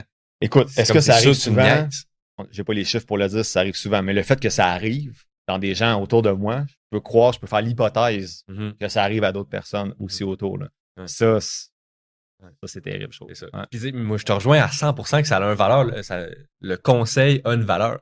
T'sais, même moi, je fais de la consultation fiscale. J'ai pas le droit de faire la consultation en investissement, en planification financière. Le conseil a une valeur. Mais que ça soit fait en pourcentage de frais de gestion, ça n'a aucun rapport. Je sais pas si tu es d'accord avec moi. Je suis d'accord. Mais pourquoi c'est pas comme les avocats, les comptables, le physio, où est-ce que tu le payes à l'heure? Ben, c'est parce que c'est trop payant pour une Ça, main. je la connais la réponse, là. Je la connais la réponse. Parce que c'est bien plus payant pour les planifs puis les conseillers de le faire à frais de gestion. Mais il n'y a aucun argument, selon moi, valable. J'en ai jamais entendu. J'ai jamais entendu un argument que, OK, oui, là, je suis mieux de payer un frais de gestion que de payer à l'heure. À part que c'est plus payant pour toi. Ouais. Fait que, bref, penses-tu que ça va changer? J'espère qu'il va y en avoir de plus en plus à l'heure. Des compétents planifs financiers à l'heure. Je pense que ça va se diriger vers là tranquillement. Ils vont être obligés parce qu'il y a beaucoup de choses qui vont s'automatiser aussi avec l'intelligence artificielle là, que ils vont devoir être plus efficaces premièrement puis justifier ces frais-là. Là. Ouais. Mais moi, je pense que ça va changer. Surtout avec des podcasts comme le tien, puis comme le mien, puis ça et passe. D'autres. Ouais, il y en a d'autres, là. Mais il y en a, en tout cas. On en jasait avant le podcast, mais c'est pas tous les podcasts, je trouve, qui ont un objectif d'éducation financière, là, puis c'est bien correct aussi, là. Faut être diverti aussi un peu. C'est ça. C'est juste que quand ça fait 10 épisodes d'un podcast que j'écoute, au début, je suis comme, hey, il est nouveau, c'est le fun, il est diverti. Puis à un moment donné, je suis comme, ben, j'ai rien appris en 10 semaines. Ben, là, souvent, je le sors de ma liste, puis c'est pas grave, j'en découvre d'autres. Puis... Mais moi, je pense vraiment que ça va changer. Là. Déjà, je pense qu'on voit du progrès. Il y en a des nouveaux là, qui arrivent à l'heure, puis avec les podcasts, l'investissement indiciel. Parce que moi, mon but, c'est que ça soit tout à l'heure, puis que les frais de gestion, c'est peut-être utopique là, de penser ça. Ben, t'auras pu ta raison d'être. Si tout le monde est rendu à l'heure, ben, ça me dérange pas. Moi non plus. C'est comme, je m'en fous, honnêtement, là. C'est comme, l'argent, c'est pas un problème, là. C'est, tu viendras planifier à l'heure. Ouais, je suis vraiment pas stressé. Mais bref, je trouve ça quand même, c'est une drôle d'industrie, puis c'est cool, là, des podcasts comme toi qui sont un peu neutres là-dedans. Même moi, je suis un peu biaisé parce que je vends des formations sur l'investissement autonome. Fait que je trouve ça le fun de t'entendre parler, toi. C'est une drôle d'industrie, puis c'est dommage parce que je trouve que ils devraient offrir. Ils vont toujours justifier qu'ils utilisent des fonds communs pour protéger des affaires. Mais tu sais, moi, ça devrait être le premier produit que tu offres, le FNB. Là. Puis après, s'il y a des situations particulières qui nécessitent que tu ailles vers d'autres choses, je trouve ça dommage qu'il faut que tu te demandes le FNB pour te dire que ça existe dans l'institution. Ça devrait faire partie des produits que tu présentes au début, mais c'est moins payant pour eux, donc l'incitatif n'est pas tant là. Moi, j'ai déjà fait un stage dans un cabinet de conseiller financier que je nommerai pas, évidemment. Puis j'avais demandé à mon boss, parce que ce qu'il vendait, c'était toujours des fonds communs de placement à 2,5% de frais de gestion. Là, j'ai demandé, on pourrait-tu vendre des FNB aux clients? Moi, je pense que ça serait mieux. Check telle statistique. Moi, j'étais naïf, là. J'étais comme, peut-être qu'il sait pas, tu sais. Peut-être qu'il va être content d'entendre mon... Il devait être content. Non, j'étais pas très, très content. Ça s'est terminé assez vite. Il a dit, on n'a pas de commission, ces fonds négociés en bourse. Fait qu'on n'en vend pas. C'est en plein ça. Dans ton bureau. Ouais, c'est en plein ça. C'est fini, ça a fini là. Ça répond à tout ce qu'on dit depuis 15 minutes. Ouais, exactement. Fait que bref. J'espère juste que le message va se passer parce que c'est comme, profite du fait que les gens sont pas éduqués financièrement. Une personne éduquée financièrement, elle se fait pas avoir avec des fonds communs de placement à 2,5. Puis là, on parlait un petit peu de mes informations. On s'en va vers là, mais t'as-tu écouté mon épisode 183 cette semaine, mardi? On enregistre un... Ouais, on est quoi? On est jeudi? On est jeudi, mais oui, c'était le livre là, de ton porte-monnaie au portefeuille. Ouais. Tu l'as-tu écouté? Oui, je l'ai écouté. Ouais. T'as-tu vu que je me suis fâché un peu? J'ai vu ça, puis j'étais surpris. Tu te fâches pas souvent sur le podcast. Mais... de temps en temps, mais j'essaie d'être un peu prof. Mes étudiants m'écoutent, mais j'essaie de pas trop me fâcher. Moi, j'ai aimé ça que tu te fâches. Je trouve des fois, t'es trop... Mais c'est correct parce que tu présentes l'information comme j'essaie d'être tel calé. Mais des fois, je suis comme, là, il pourrait rentrer dedans plus un peu. J'étais content que tu... Mais j'étais en vacances quand j'ai lu ce livre-là pour te avec mes filles, puis j'étais de bonne humeur, puis là, il m'a mis en maudit ce livre-là. Tu sais, à la fin, notamment, on parle de mes informations, c'est que deux choses. Ils disent comme, je me rappelle plus du chiffre. Tu vois, c'est pour ça que je prends 85% des professionnels ne battent pas les FNB, mais ils disent, mais les FNB sont pas tous indiciaires. Fait que là, il dit au lecteur, comme, va pas vers ça, parce que ça se peut que t'aies pas le. Je suis comme, Voyons, prends juste un indiciel, tu sais. Ouais. C'est quoi l'affaire de dire au lecteur, hey, on bat pas tout le marché, mais ça se peut que tu te trompes d'FNB parce qu'ils n'ont pas de indiciel. Puis l'autre chose, c'est quand ils sortent leur maudite statistique là, de le conseil vaut 3% parce que les gens qui ont un conseiller ont plus de patrimoine que les gens qui n'ont pas de conseiller. Puis c'est pas ça qu'il dit dans ce livre-là, mais il dit comme les gens qui ont un conseiller ont 200 000 de patrimoine de plus à la retraite, tu sais. Là, je faisais l'exemple des mathématiques. Là. Si tu prends des gens qui ont fait un bac en maths, tu leur fais faire un examen, ils vont sûrement avoir une meilleure note que le gars que tu prends dans Ruelle, c'est à Wellington Sud. Là. Tu fais faire l'examen. Pour les gens qui ne sont pas de Sherbrooke, là, c'est pas les gens. C'est ça, je pense pas. Bref, ils sont peut-être à l'université, ils ont eu un bad luck, mais bref, c'est pas un bon exemple. Là, mais des gens qui n'ont pas fait de mathématiques de leur vie, tu leur fais faire le même examen. Puis là, tu dis, eh ben, crème. Les gens qui ont fait un bac en maths ont des meilleures notes que ceux. Mais OK, mais merci. Mais les gens qui ont un conseiller, c'est parce que probablement ils ont de l'argent à investir. Fait que le patrimoine va fructifier. Les gens qui n'ont pas de conseiller, qui n'investissent pas comme conseiller, peut-être pas une crise de scène, puis ils n'ont jamais investi, c'est sûr que le patrimoine n'est pas gros. Fait que j'aimerais ça. Ça, c'est le genre d'études que je vais aller creuser dans un épisode futur pour voir, OK, ben c'est quoi leur méthodologie? Là? Ils ont-tu comparé des gens avec des mêmes salaires qui avaient un même taux d'épargne ou ils ont comparé quelqu'un avec un salaire plus élevé, un plus gros taux d'épargne avec quelqu'un qui a un petit salaire qui n'épargne pas beaucoup? Tu sais? Ça, je vais vraiment creuser pour voir quand ils sortent ces stats-là. Je suis comme, OK, mais c'est quoi la méthode derrière? Puis je vais creuser la méthode aussi d'indiciel pour être sûr de, les recherches sont-tu correctes? On devrait en faire ensemble des études, je pense. Moi, une étude que j'aimerais faire, là, c'est un planificateur. Une personne qui a un planificateur à l'heure, qui investit dans les FNB indiciels, versus une personne qui a un planificateur à frais de gestion, lequel qui est le plus riche. Je garantis. Ça, c'est que ça prend un gros échantillon puis des sous pour faire ce genre de recherche. C'est très difficile de faire une étude comme ça. Pour avoir des données qui sont probantes à la fin. Là. Mais tu sais, je trouve que, en tout cas, puis en fait, tu le dis dans ton podcast, mais les études, on peut les mettre. Moi, je peux les mettre à mon avantage pour les fonds négociés en bourse puis l'investissement autonome. Eux peuvent la mettre. Fait que, ça, c'est pas vrai. C'est que tu peux trouver une étude qui répond à ce que tu veux puis une autre qui dit l'autre chose. Le travail qu'il faut faire, que je vais essayer de faire, c'est d'aller creuser en arrière. Quelle étude est fiable? Une étude fiable, tu peux pas la transformer comme tu veux. Les résultats sont clairement écrits puis il y a pas de nuance à apporter, là. Là, ce qui fait, c'est que j'ai pas creusé les métaux encore, les méthodologies derrière ça. Donc, qu'est-ce que ça veut dire, méthodologie? C'est comment ils ont collecté les données auprès de quel échantillon. Fait que ça, je vais creuser pour dire, bon, ben, OK, les prochaines fois qu'ils vont me dire sur des podcasts que je vais pouvoir discuter avec quelqu'un peut-être qui sort ces chiffres-là, de dire, OK, ben, voici l'étude, là.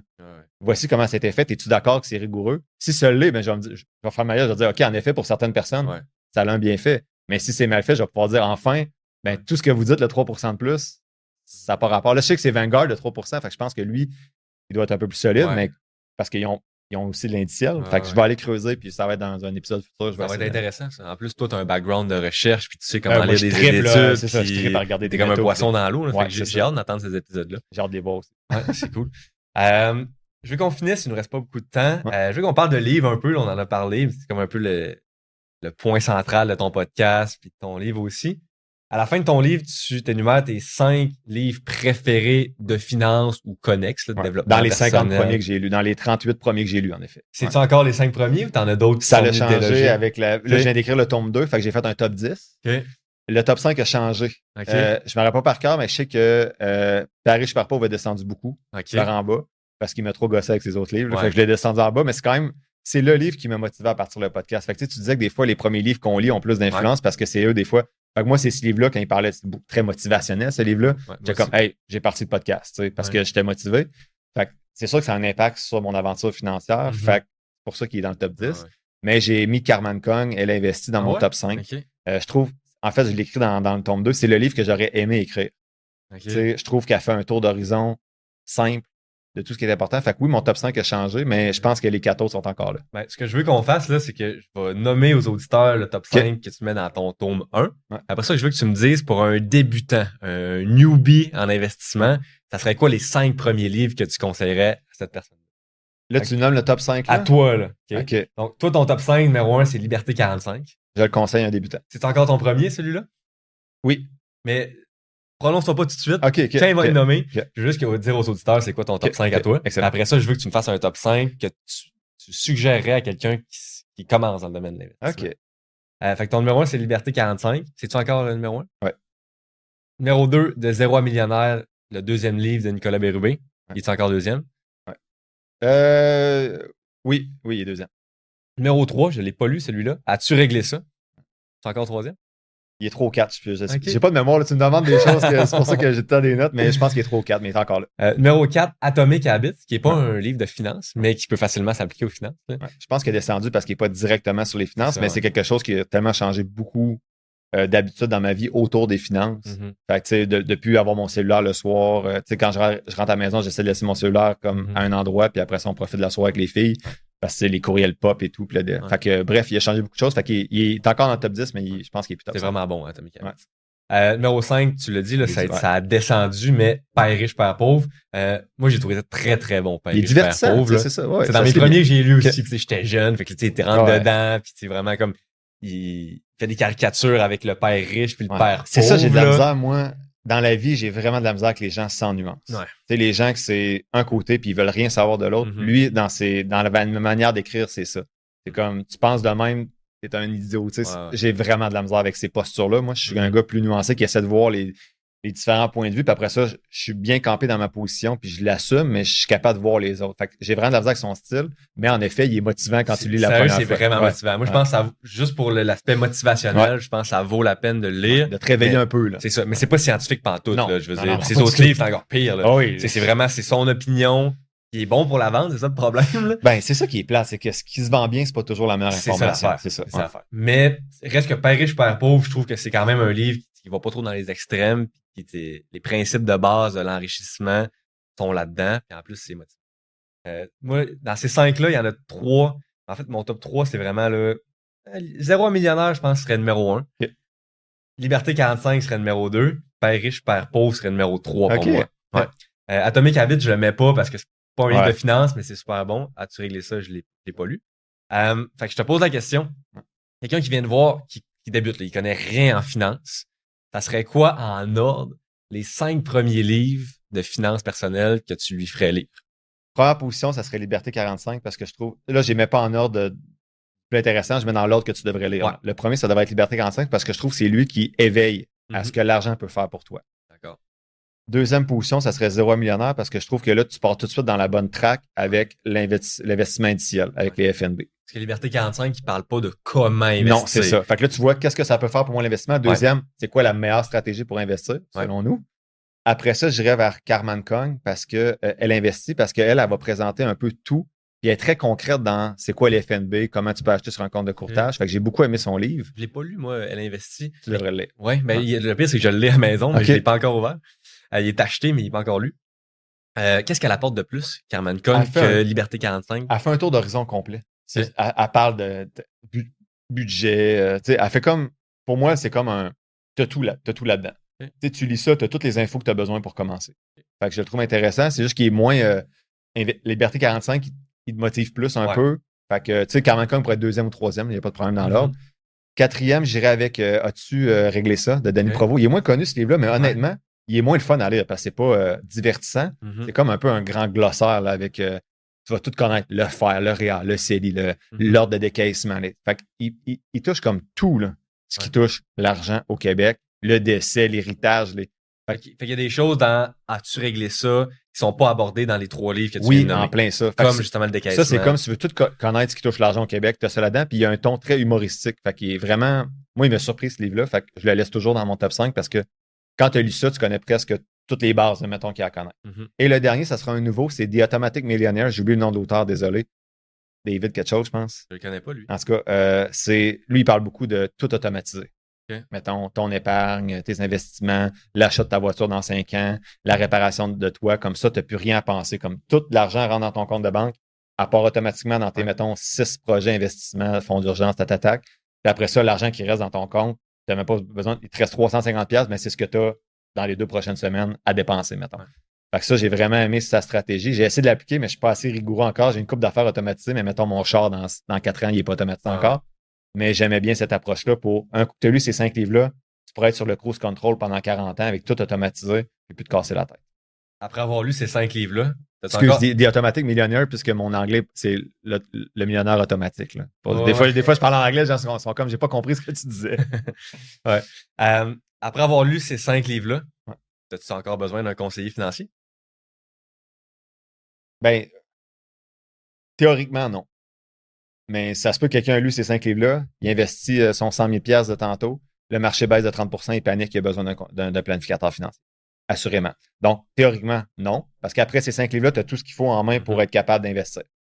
Mais émotionnellement, ça ne veut pas dire que tu l'as. Puis ça, je le vois, il y a des gens qui ont écouté 200 épisodes, puis ils m'écrivent encore parce qu'ils me demandent ce que Trump va annoncer, que les pétroles, la guerre en Iran. Je suis comme, ferme tout ça, là. Moi, je l'écoute parce que je sais que je suis capable de contrôler ce côté-là, mais pas sûr que tout le monde est capable. Okay. Pas tout le monde qui est si rationnel, scientifique que ça. Même si tu as lu Zéro Millionnaire, même si Nicolas Bérubé, il te le fait, puis il te le dit de pas le faire. Oui, il y a des gens qui pourraient lire Nicolas Bérubé à chaque 3 semaines puis paniquer quand même parce qu'il y a une différence entre lire quelque chose, le comprendre et le vivre par la suite.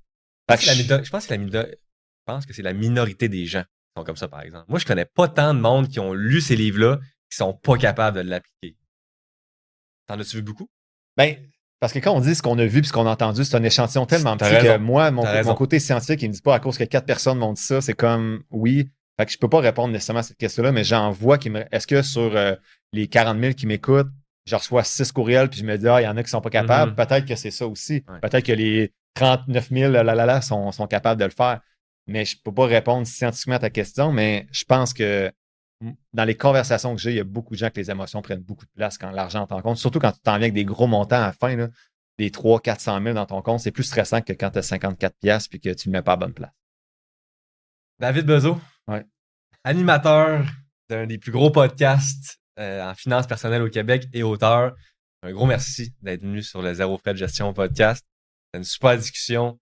On en parlait avant le podcast, mais au-delà du nombre d'écoutes puis du nombre de copies vendues de ton livre, je pense vraiment que tu as un impact concret sur la vie financière des gens. Là. On parlait de divertissement, tout ça, là, mais je pense vraiment que tu changes des vies littéralement. Puis je dis ça parce que j'ai des témoignages. Il y en a qui viennent me voir et qui prennent mes services, que ce soit des impôts ou les formations.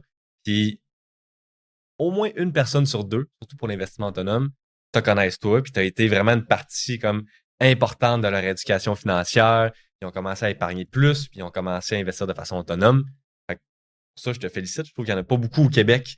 Des ressources qui sont neutres, qui sont vraiment poussent l'éducation financière et non une formation ou un produit connexe, là, qui finalement, ça les avantage eux. C'est vraiment gentil, puis c'est mon moteur, de faire de l'éducation financière, de changer des vies, puis je le vois que j'ai l'impact. Très humblement, je vois depuis 3 ans que j'ai vraiment un impact sur plusieurs familles. Fait que ça, c'est vraiment, ça me touche beaucoup. Puis il y a des gens qui m'écrivent, hey, tu devrais, puis j'adore ce que tu fais, mais il y en a qui disent, pourquoi tu pousses pas ça plus loin avec de la vidéo? Moi, je suis au paradis ici avec un studio aujourd'hui là, dans mon sol, tout seul aux frettes. Là. Fait que mais je leur dis comme, tu sais, moi, mon intention, c'est juste d'éduquer financièrement. Tu sais, en ce moment, le podcast, j'en ai peut-être 30 000 $. Il générait 0, je continuerais. Fait que c'est vraiment ça, mon moteur, de dire, crème, je change quelque chose. Tu sais, là, je sais que c'était la fin, là, mais je suis un jaseux, mais tu sais, avec mon travail à l'université, je vois pas les retombées tout de suite. C'est comme, j'enseigne à des étudiants qui vont influencer des élèves plus tard à adopter des meilleures habitudes de vie, puis dans 20 ans, ils vont peut-être me dire, hey, merci pour le cours, tu sais, mais il y en a pas il y en a 1 ou 2 par année qui me disent, hey, merci, ça m'a vraiment influencé. Mais les finances, c'est quinzaine de courriels par semaine comme, hey, merci, on s'est enfin parlé, moi, mon conjoint, moi, ma conjointe, on s'était jamais parlé de finances, tu sais, fait que c'est vraiment beau à voir. Puis tant mieux si à petite échelle, je peux faire un petit changement pour essayer de favoriser l'éducation financière au Québec. C'est vraiment mon objectif. Très cool. Puis tes projets futurs, tu me disais que tu étais quand même satisfait. Tu m'as parlé, là, tu as 2 autres livres qui s'en viennent? J'ai le tome 2 qui est écrit, qui va être publié, puis je vais commencer l'écriture du tome 3 probablement souvent j'écris en mars-avril, c'est la période un peu plus calme dans ma job. Fait que ça risque d'être le tome 3. Le podcast va continuer. Ma job de prof que j'adore, là. Quand t'aimes ta job, ça aide à être heureux aussi. Puis j'ai des petits projets peut-être d'entreprise à Sherbrooke, mais c'est pas encore coulé dans le béton, fait que j'en parle pas encore. Mais c'est en lien avec les finances puis le podcast, non? Pas en tout, une crèmerie peut-être. Ah ouais, regarde, c'est ça. On cherche des projets. Cool, ben un gros merci encore, David. Ça fait un plaisir de jaser avec toi. Ça fait plaisir, Xavier. En fin de journée. C'est ce qui met fin à cet épisode du Zéro Frais de Gestion podcast. Encore une fois, merci d'être là, merci d'être à l'écoute. Si vous aimez ce que vous entendez, je vous encourage à partager puis à parler du podcast. Donc, laissez un 5-star review sur Spotify, sur Apple Podcast. Ça m'aide beaucoup avec l'algorithme. En parler avec des proches, avec des amis, de la famille, des collègues. Le bouche à oreille, ça a l'air de rien, mais ça peut aller loin, ça m'aide vraiment. Donc, si vous voulez faire partie du mouvement de l'éducation financière et de l'investissement autonome au Québec, vous savez quoi faire, partagez, parlez-en. Sinon, on se voit la semaine prochaine, mercredi, pour un nouvel épisode du Zéro Frais de Gestion podcast.